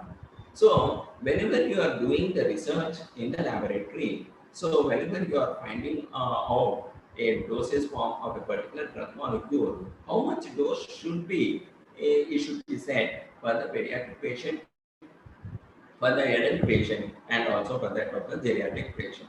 So here the second independent variable, that is age, it cannot be directly manipulated by the researcher. Why? Because the age can be, suppose if we are saying the pediatric patients, It can be from 1 day baby to the 12 years of the age. So many ages are there. So the manipulation of this variable age, whatever the age, is achieved only through the selection of the sample. The selection of the sample, whatever the selection, whenever you are doing the bioavailability studies, what you require is, you will be requiring the subjects. So a particular group of the subjects of the particular age should be selected, but you will not go on giving whatever your doses forms to every patient, So then the researchers, what they do, they divide into 3 subjects into the of 3 age groups, then he will perform the experiment. The next one is the main effect. What is the main effect? The simplest effect of a factor on a dependent variable. What is the simplest effect? For example, there is a disintegrant. There is a disintegrant. So, how this disintegrant is influencing the disintegration time? What is disintegration time? It is a dependent variable. What is this disintegrant? Whatever the disintegrant, it is an independent variable. So, suppose if it is directly acting on the disintegration time, then it is called as the main effect. So here it is the whatever the effect of factor alone. Sometimes if two all the of other factors, then it is called as the main effect. See here, the main effect in a factorial experiment, the effect of one independent variable averaged over all levels. Suppose the disintegrant can be used at 2% concentration or 3% concentration or 4% concentration. You should average on all the levels on that particular whatever the dependent variable result output, that is the disintegration time. Then what is interaction? The interaction is nothing but the conclusion that is based upon the main effect of the 2 independent variables. Maybe at the time sometimes it may be misleading. So that's why we take the consideration of the interaction effect of the 2 variables. Suppose you are taking 2 disintegrant, they may give, suppose if the 2 main effects, suppose one of the disintegrant is enhancing the disintegration time and one is lessening the disintegration time. So we don't know which one is increasing and which one is decreasing, because both are there in the dosage form. That's why we cannot know. So then because of this interaction between these two, whatever this disintegrant, you may call it as the interaction effect. So here interaction means mainly when the effect of one independent variable depends upon the level of the another independent variable. That is very, very important. One independent variable depending upon the another independent variable.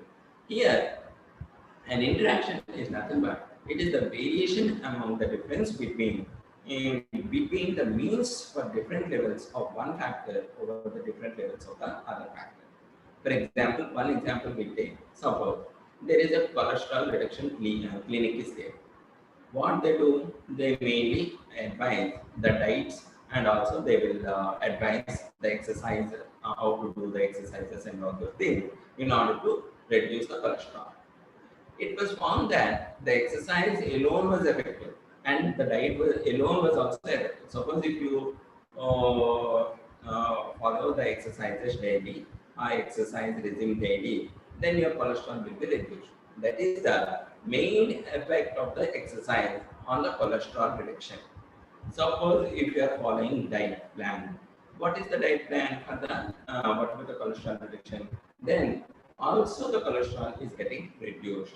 Then it is called as the main effect of the diet. Now, suppose if the patient didn't exercise, but they have 2 diets and it worked very well, then it is mainly due to that of the main effect of the diet. And some persons are there, they follow diet A plan and exercise and got the benefits of the both. That is the main effect of the diet A plan and also the main effect of the exercise. There is no problem up here. Now, suppose the persons who followed the diet B and exercise and they got the benefit of whatever the diet A plan also as a bonus, then it may be the interaction effects. It may be the interaction effects. While the main effect of the diet B and the main effect of the exercise, and also there may be an interaction between the whatever the effect of the diet and the exercise, that is a bonus here. So that's why they have more cholesterol reduction. Now, going into deeper, so what are the various types of the factorial design? They may be either full factorial design or the fractional factorial design. The full factorial design is nothing but a design in which every setting of every factor appears with the setting of every other factor. That means, for simplest, I will tell, suppose there are k number of factors and each at z level, then you have z to the power of k. Suppose I have y number of levels and x number of factors. You have three factors. What are the three factors? Maybe three types of disintegrants or three types of binders, and have the 2 to the power of 3 factorial design with 8 runs. That means 8 time trials you can do. And sometimes these factors can be quantitative and they can also be sometimes qualitative, especially in the pharmacology experiments. You can have this whatever thing. And mainly this factorial design depends upon the independent variables for the development of the new formulation, and also they depends upon the levels. What are the levels? The concentration levels what you are taking, and also what coding you will be giving to them. For example, you take the factorial design, 2 to the power of 2, 2 to the power of 3, 3 to the power of 2, like that goes on. Suppose if you have 2 factors in your hand and 2 levels, then you require 4 times experiment, 4 runs you have to do. If you have 3 factors at 2 levels, then 8 runs. Suppose if you have only 2 factors but 3 levels, then you have to go for 9 runs. Like that, 3 factors and 3 levels, you should do 27 runs. And also, whenever you go further, this factorial design, the coding is very important. The levels, whenever you are selecting the levels should be coded accordingly. For example, if there are only 2 levels, they can be either low and high. You can code them as -1 or +1. Suppose if there are 3 level full factorial design, you can take x1, x2, x3, and you can code them as -1, 0, and +1. Like that, coding is also very important in order to have your particular design. So here, whenever this factorial design, suppose in a full factorial design, a number of factors or levels increases, the number of the experiment requires will be unmanageable. There will be so many number of experiments will be suppose this fractional factorial design can be applied if the number of factors are more than 5, and also these level combinations are chosen to provide sufficient information to determine the factor. That is also very much important. The various types of the fractional factorial designs are homogeneous fractional, mixed level fractional, and bracket burner. These homogeneous fractional devices, where when large number of factors must be screened, then you can go for the homogeneous fractional. And the mixed level fractional may be useful when variety of the factors needed to be evaluated in order to get the main effect, and also the higher level of the interactions can be assumed to be negligible. Then this mixed level fractional can be used. Next one is bracket burner. It is the popular class of screening the design. The designs are very efficient screening design when only the main effects are of interest, but not the interaction effect. So these are very much useful for detecting the large main effects very economically, assuming all interactions effects are negligible. That is very, very important when you go for the bracket burner design.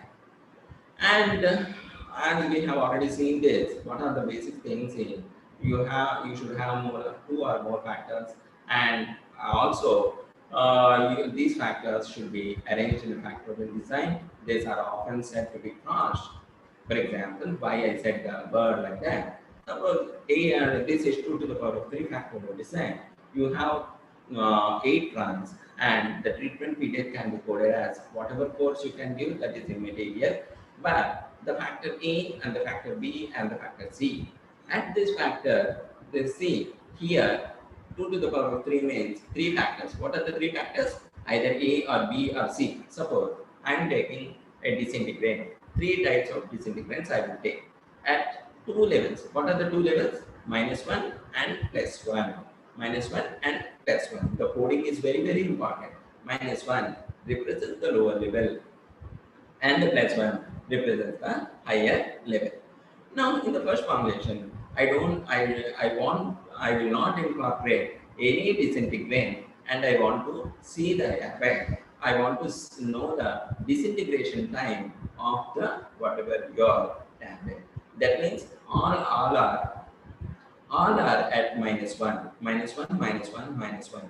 So the next thing is I will be incorporating only one factor, one disintegrant. Then it can be written as +1. This is minus. Then I will not incorporate anything here. I will not incorporate anything here. So the next one is here in the A. And now the second here I will give the chance for the factor B. So I will write it is here as +1 and -1 and -1 in both cases. Now I want to see the effect of both A and B because I know the main effect of A here. I know the main effect of the A here. I know the main effect of the B here. I want to know the interaction effect between A and B. So I will incorporate both A and B, but I will not incorporate C. Now, after getting that, I want to see the interaction effect. I want to see the main effect of C because I have not seen still yet. So I have given here as +1. Now, I want to see the interaction of the C with A. Then I have given +1, +1, but here is -1. Now, I want to see the interaction of C with B, +1, +1. And here it is as it is lower level, -1, 0 concentration. Now, I want to see the interaction of all these things, A, B, and C, +1, +1, +1. So, this thing will be giving you the main effects and also the interaction effects of the various factors. So what are the two-way interaction you will be getting? AB, BC, and AC, and three-way interactions is ABC.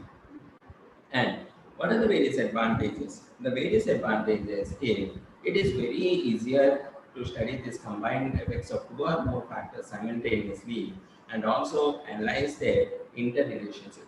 That is very, very important. How they are interrelated with these two things and what whether they have a wide range of factors combinations whenever you are used. And main important, very, very important thing is it saves the time and it permits the evaluation of various interaction effects, these factorial designs. What are the disadvantages?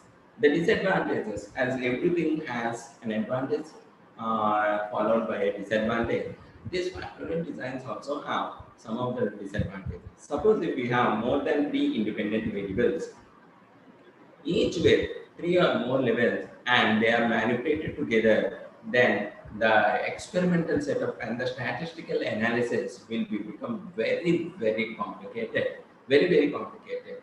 And mainly when the number of the treatment combinations and the treatment becomes very large, it is very difficult for the experimenter in order to select a homogeneous group.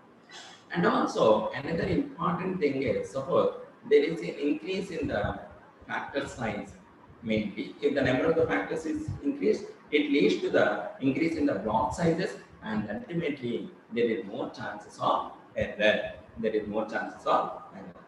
Where these factorial designs can be used? Mainly in the pharmaceutics, people can use in the formulation processing. You can use in the clinical chemistry. You can use in the medicinal chemistry. In analysis, people can use. And also, especially while doing the HPLC, you have several factors like retention time or something else. So, while using this HPLC, you can use this factorial designs, and also mainly in the biotechnology, the mainly culture mediums in biological studies, and also on the pharmacology people, mainly in the study of the pharmacokinetic parameter. That means the factorial designs can be used by all disciplines of the pharmacy, pharmaceutics, chemistry, analysis, whatever the biotechnology, and also pharmacology. All basic groups they can use this factorial design for their research.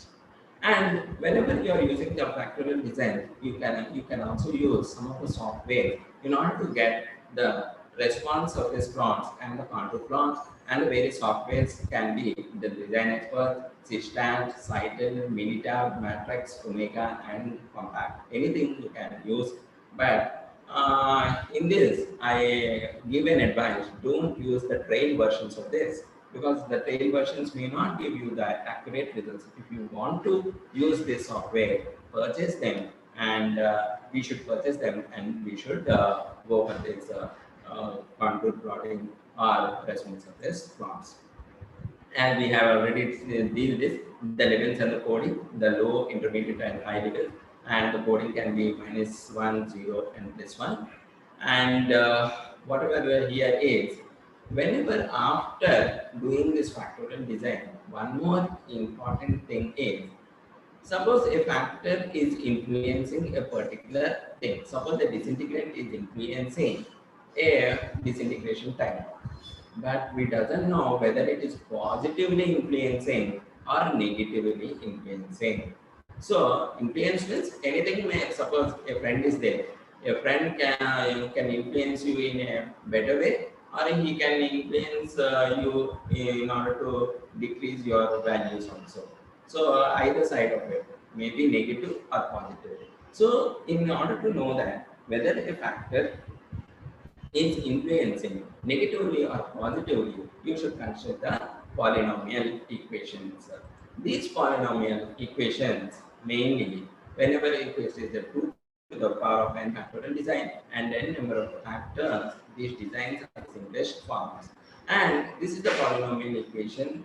This be not, suppose this is the response I am taking. Any response, suppose disintegration time, percent result in 5 minutes, or anything, whatever the parameter that is a, whatever the dependent variable that you want to take, and whatever this positive, and what is this b1, x1. Suppose these factors, there are 3 factors: x1, x2, and x3. And what is this b1? b1, b2, b3 are nothing but they are the coefficients of these factors x1 and x2. Suppose if the coefficient is very larger, then it is having very large effect. And suppose if there is a positive sign, then it is called as positively influencing. Suppose if it is having a negative sign, then it is called as it is negatively influencing. We will take one of the example and we'll see how this happens. And already we have discussed this, the full factorial design and the back, the thing these levels and the factors, then you will have z to the power of k in the case of the full factorial designs. And we have already seen this 2 to the power of 2, 2 to the power of 3, 3 to the power of 2, 3 to the power of 3, and 2 levels coding like this: +1, -1, low and high. The independent variables can be x1 and x2 in the case of the 2-level factorial design. And the 3 levels can be seen like this. See, at each corner you have the three things that we have the 3 things: -1, 0, +1. So these are all the combinations and the combinations that you can get it here. So the fractional factorial design. So I already told you, when there are more than 5 factors, you can go for this fractional factorial design. Now we will go whatever the theory that we have learned till now, we can apply by taking one case study. Suppose I want to formulate a very fast dissolving tablet of iron ibuprofen, which is very poorly soluble, and I have synthesized a new super disintegrant. I don't know the concentration at which it acts as a super disintegrant. I don't know, because it is a new super disintegrant, I don't know how it is acting, how it can show. Then I should write suppose from starting to 0, to the endless, up to which time it can have its super disintegrant action. That means super disintegrant action means it should be able to break down the tablet as fast as possible. As fast as possible, it should be able to break. At what concentration? I don't know, because I have newly synthesized in the laboratory. I don't know at what concentration it will break. Then starting from 0, 0.1, 0.15, 0.1617, 0.1, like that, every concentration I have to test. By the time I achieve, it may become 10 years in order to know the concentration at which it have its super disintegration action on the tablet. That much time I cannot wait after synthesizing a new thing. Then what to do? You go for a factorial design employing, because this 2 to the power 3 factorial design is widely used because here you can know the effect of the 3 factors at the 2 levels. So here mainly, I have taken what are the 3 factors will be taken. Suppose one is the starch, whatever the glutamate that is newly formed, and other 2 are the known thing. They are widely used in the market, in the marketed formulations of the tablets like cross caramel sodium and cross powder. Why? Because I don't know. My newly synthesized starch glutamate can able to disintegrate the tablet as fastly as possible. I don't know because I have to test it. So I have to compare it with that of the whatever the known super disintegrants. I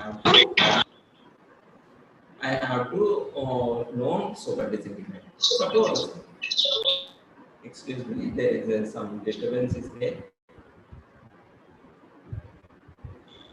Yeah, rectified, Corrected sir. it, sir. I corrected Rectified, it, sir. sir. Thank you.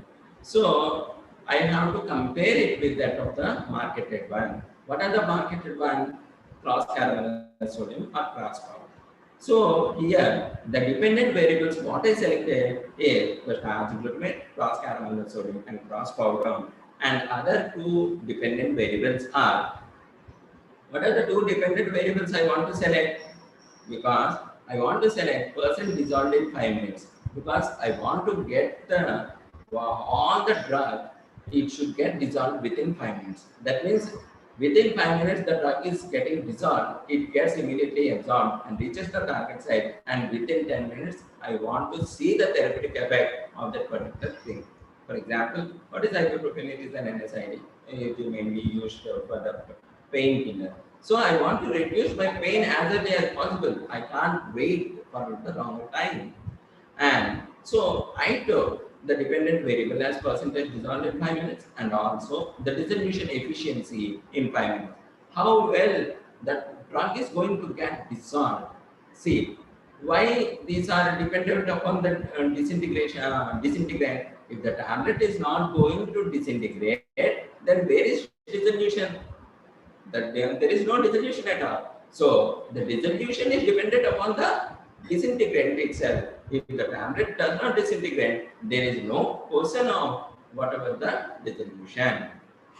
So now first what I selected the independent variables, I selected the dependent variables.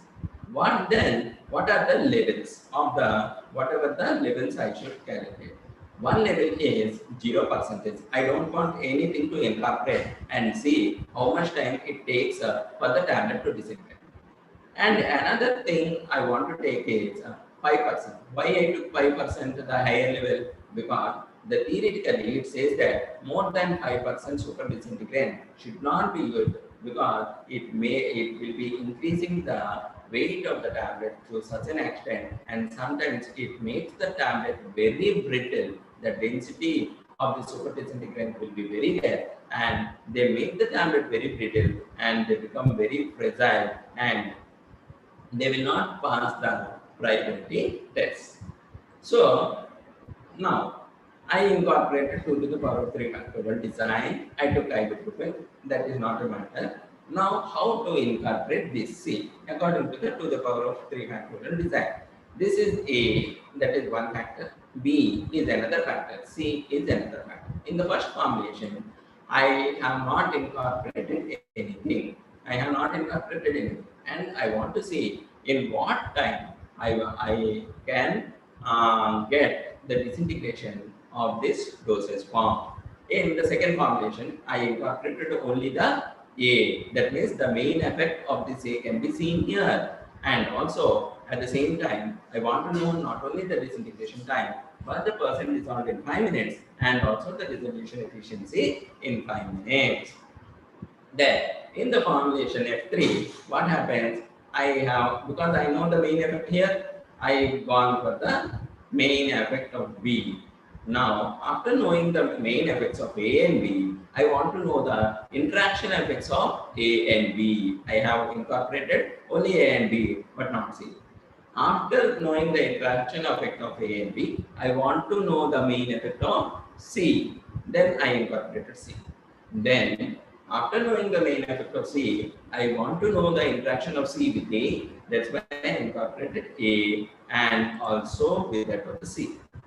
Then, I want to know the interaction effect of C with B. C with B. So I incorporated here, but not nothing else here. At last, I want to know the interaction effect of A, B, and C. So I have kept on this thing. Now, this is the design I made on the paper. I have not done anything till now in the research laboratory. Only I have designed my whatever the research work on the paper, making all remaining things as functions. See, I kept the functions here, everything, talc and magnesium sheet. By mannitol, why it is varying? Because as these are varying, it is a diluent. I am varying this. So here, after designing it on a paper, I have formulated the tablets and done all the evaluation tests. Everything is perfect. And now I want to see what are the hardness, friability, drug content, wetting times, what are the absorption ratios, and disintegration time. The first thing is super disintegrant. Super disintegrant. Super disintegrant will be affecting on the disintegration time. See, the F1 without any disintegrant, super disintegrant, or any disintegrant, it took 365 seconds in order to disintegrate it. Now F2, which consists of the factor A, 21.3, like that, various disintegration times you will be getting. So now you can see the main effects and also the interaction effects. So now another thing that I want to see here is percent dissolved in 5 minutes. Which formulation is given percent dissolved in 5 minutes? F4 and F6. 5 minutes, 10 minutes it is. It also where suppose if I am not adding any disintegrant, what happened? Super disintegrant.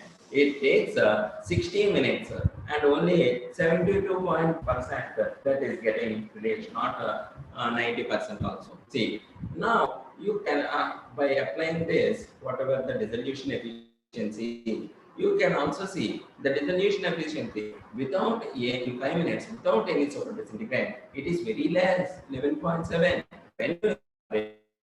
When your newly synthesized one, it is 75.6. And now, like that you can see the various wetting times, how they are affecting. For example, without any super disintegrant, it took 182 seconds in order to wet the tablet. But whenever you are incorporated, your newly synthesized super disintegrant only took 9 seconds. Like that, by various factorial design, you can also know the wetting times. And these are the dissolution profiles that you can get.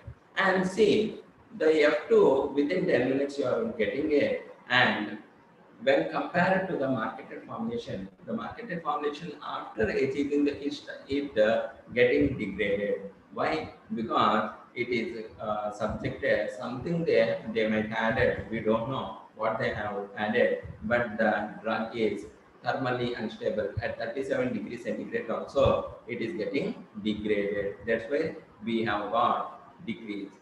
So that is what. And after doing this, whenever you are using the software, in the same software, many people go separately for the ANOVA analysis of variance, whether your particular factor is having the effect or not.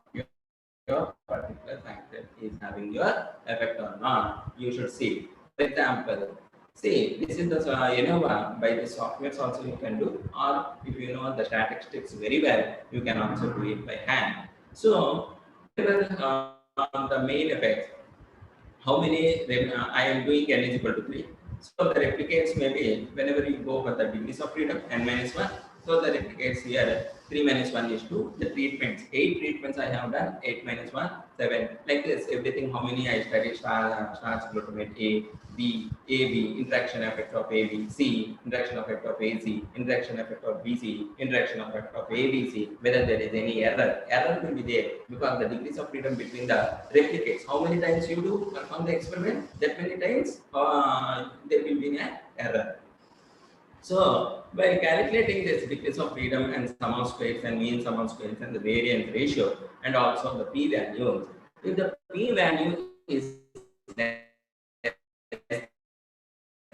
than 0.05, then it indicates its significance. That means, suppose here if you see all the parameters except is, then if the value is less than 0.05, then it is called as significant effect. On what? Disintegration time. Here, see the disintegration.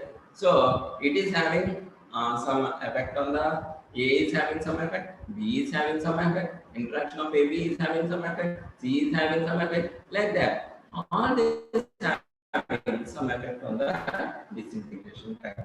But I don't know how much what is the magnitude of the effect, whether it is a positive effect or whether it is a negative effect. I don't know. By the ANOVA, you will be knowing whether it is any significant effect is there or not. That's all the ANOVA gives. So the same way you can do whatever the thing this is causing any main effects or the interaction effect of these factors on the wetting time or water absorption ratio or dissolution efficiency in 5 minutes. Everything you can calculate if you go for the ANOVA. Now, now I know there is some significant effect, but I don't know what is the magnitude of this significant effect and whatever the effect. Suppose I took what are the two independent variables? What are the two dependent variables I think I took two dependent variables and percentage until 5 minutes. And also dissolution efficiency in 5 minutes, isn't it? So now I developed these polynomial equations. These polynomial equations can be you can get very easily by using any of the software. Any of the software, just you can incorporate the values and you can get the polynomial equation. So the polynomial, if the regression is 1, then it says that this polynomial equation that is developed is very perfect. Suppose I go for the whatever this polynomial equations. Suppose A, B, C. What is A star? Means B is cross carbonyl sodium, C is cross powder, interaction of AB, interaction of AC, interaction of BC, interaction of ABC. So here, suppose A is having positive effect, B is having positive effect, C is having positive effect, but interaction of AB is having negative effect, interaction of AC is having negative effect. That means if both are acting, then what happens? The percentage dissolved in 5 minutes will get decreased. That means you should not use AB at a time. You should not use AC at a time. You should not use BC at a time because it is having a negative effect. Suppose if it is a positive one, then again you can use all the three at a time. That means you can know what factors can be used. Now we see the magnitudes. The magnitudes, if you see 9.61, okay, it is good. B is also good. C is also good. But ABC, when you use, it has decreased to 6.01. The same thing in the case of the dissolution efficiency also, you can get this polynomial equations. See, by this polynomial equations, you can know what are the main effects that is having the positive one, what are the main effects that have the negative effects. After doing that, you can get your response surface plots and the contour plots. These response surface plots give whether whenever I have not done all these concentrations. Suppose if it is visible, you can see 0, 1, 2, 3, 4, 5 on this x-axis where it starts glutamate, that is A factor, and the B factor, that is class carbonyl sodium. And what is this on the y-axis? Percent dissolved in 5 minutes, because these two are independent variables. This is the dependent variables. Now I have done only at the 0 level and the 5% concentration. But by plotting this graph, I can get E at 1 concentration, 2, 3, 4. At every concentration, I can know the whatever the percent dissolved in 5 minutes. And the same time, I have not only one. If your 0.5 is also there, you can extrapolate and you can get it. You can, if you enlarge in the software, it will also show. That means without doing, I am able to predict. I am able to predict all the whatever the percent dissolved in 5 minutes at all concentrations up to 5 minutes. That is very, very important. And here, the contour plots. The contour plots, what it says. The contour plots, whenever you go for the starch glutamate, so that is the independent factor and cross carbonyl sodium on the percent dissolved in 5 minutes. It shows that whatever these lines, if these lines are linear, if they are straight lines, then there is a linear relationship. That means as the concentration of the starch glutamate increases, also the percent dissolved in 5 minutes also whatever the increases.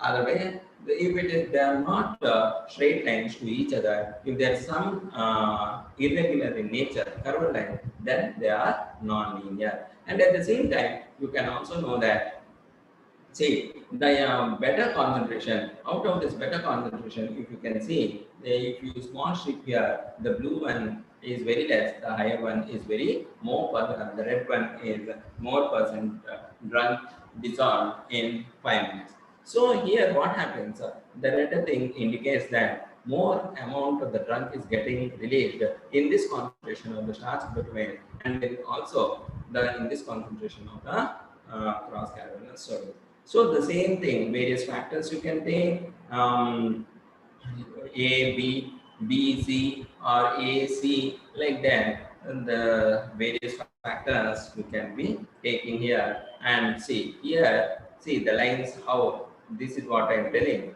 Then there is no linear shift when the cross carbonyl sodium and cross covalent has been used. Then there is no linear increase of the percentage dissolved in 5 minutes when the concentration of the whatever the super disintegrant is getting increased. So this is how you can get this response surface plot and surface plot. See, here also it is very irregular, but here you can see they are very linear to each other. You can plot and you can know whether they have a linear relationship and a non-linear relationship, and also at what concentration range they are suitable. So with this you can get with the only optimum formula that I can with only 8 runs I can know which one is better. Therefore, one is having the better one, and that means the concentration of 5 is better one when compared to the other concentrations. So in brief, this is about, in brief, we'll see the summarize the today's topic, the factorial, whenever you go for the factorial designs, it mainly depends upon the factors and the levels, and the factorial designs mainly depends upon these variables.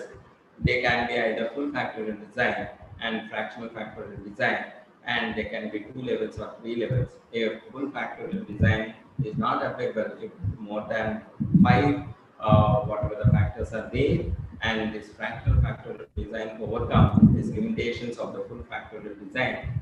If more than 5 factors are there, you can go for the fractional factorial design. design. I think this is about the topic. Over to you. Thank you, sir. So it was an wonderful session, sir. So you have got a clear idea on the applications of QbD, and also I hope the today's participants who has been attentive towards your topic has gained a complete knowledge onto the quality by design. So thank you very much for your patience explanation of each and every area of your QbD, sir. Thank you. And request the participants, if you are having any doubts, you can make it on a chat box so that we can project it to the speaker to clarify your doubts. So any doubts by the delegates?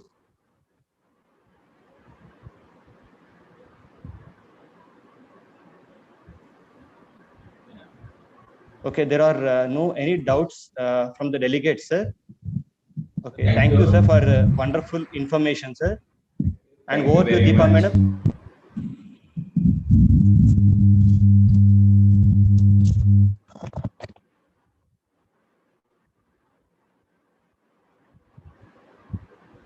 Deepa, madam, unmute your phone, madam.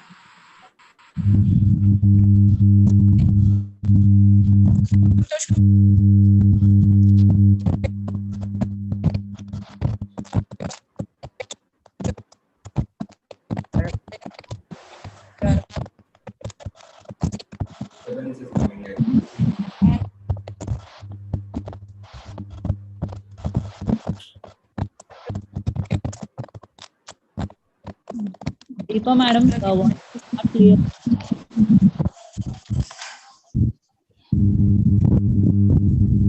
Try to switch off your fan.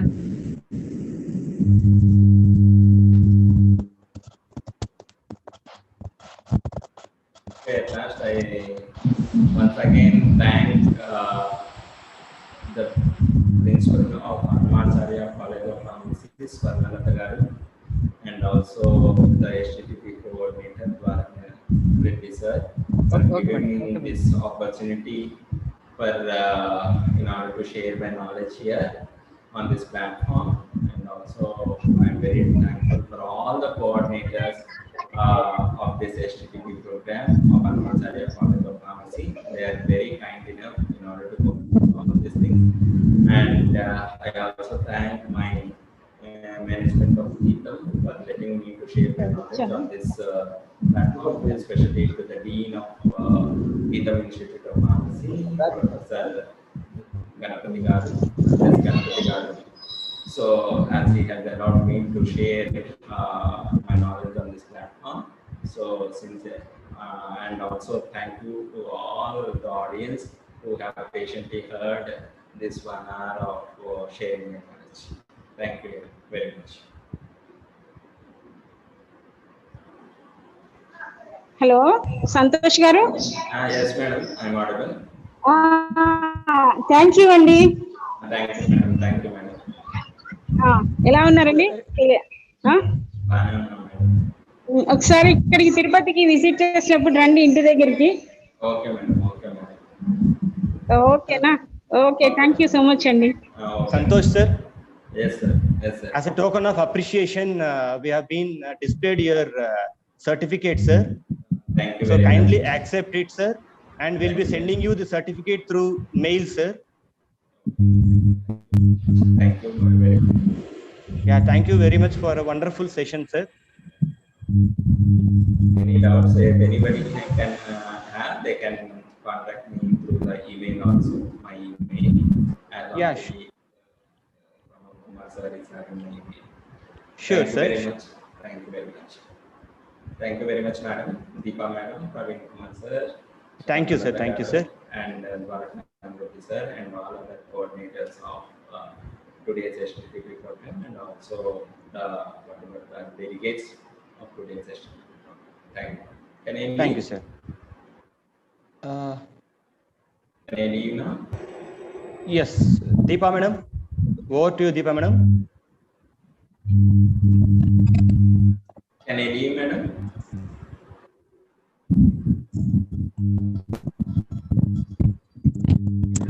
Pradeep sir.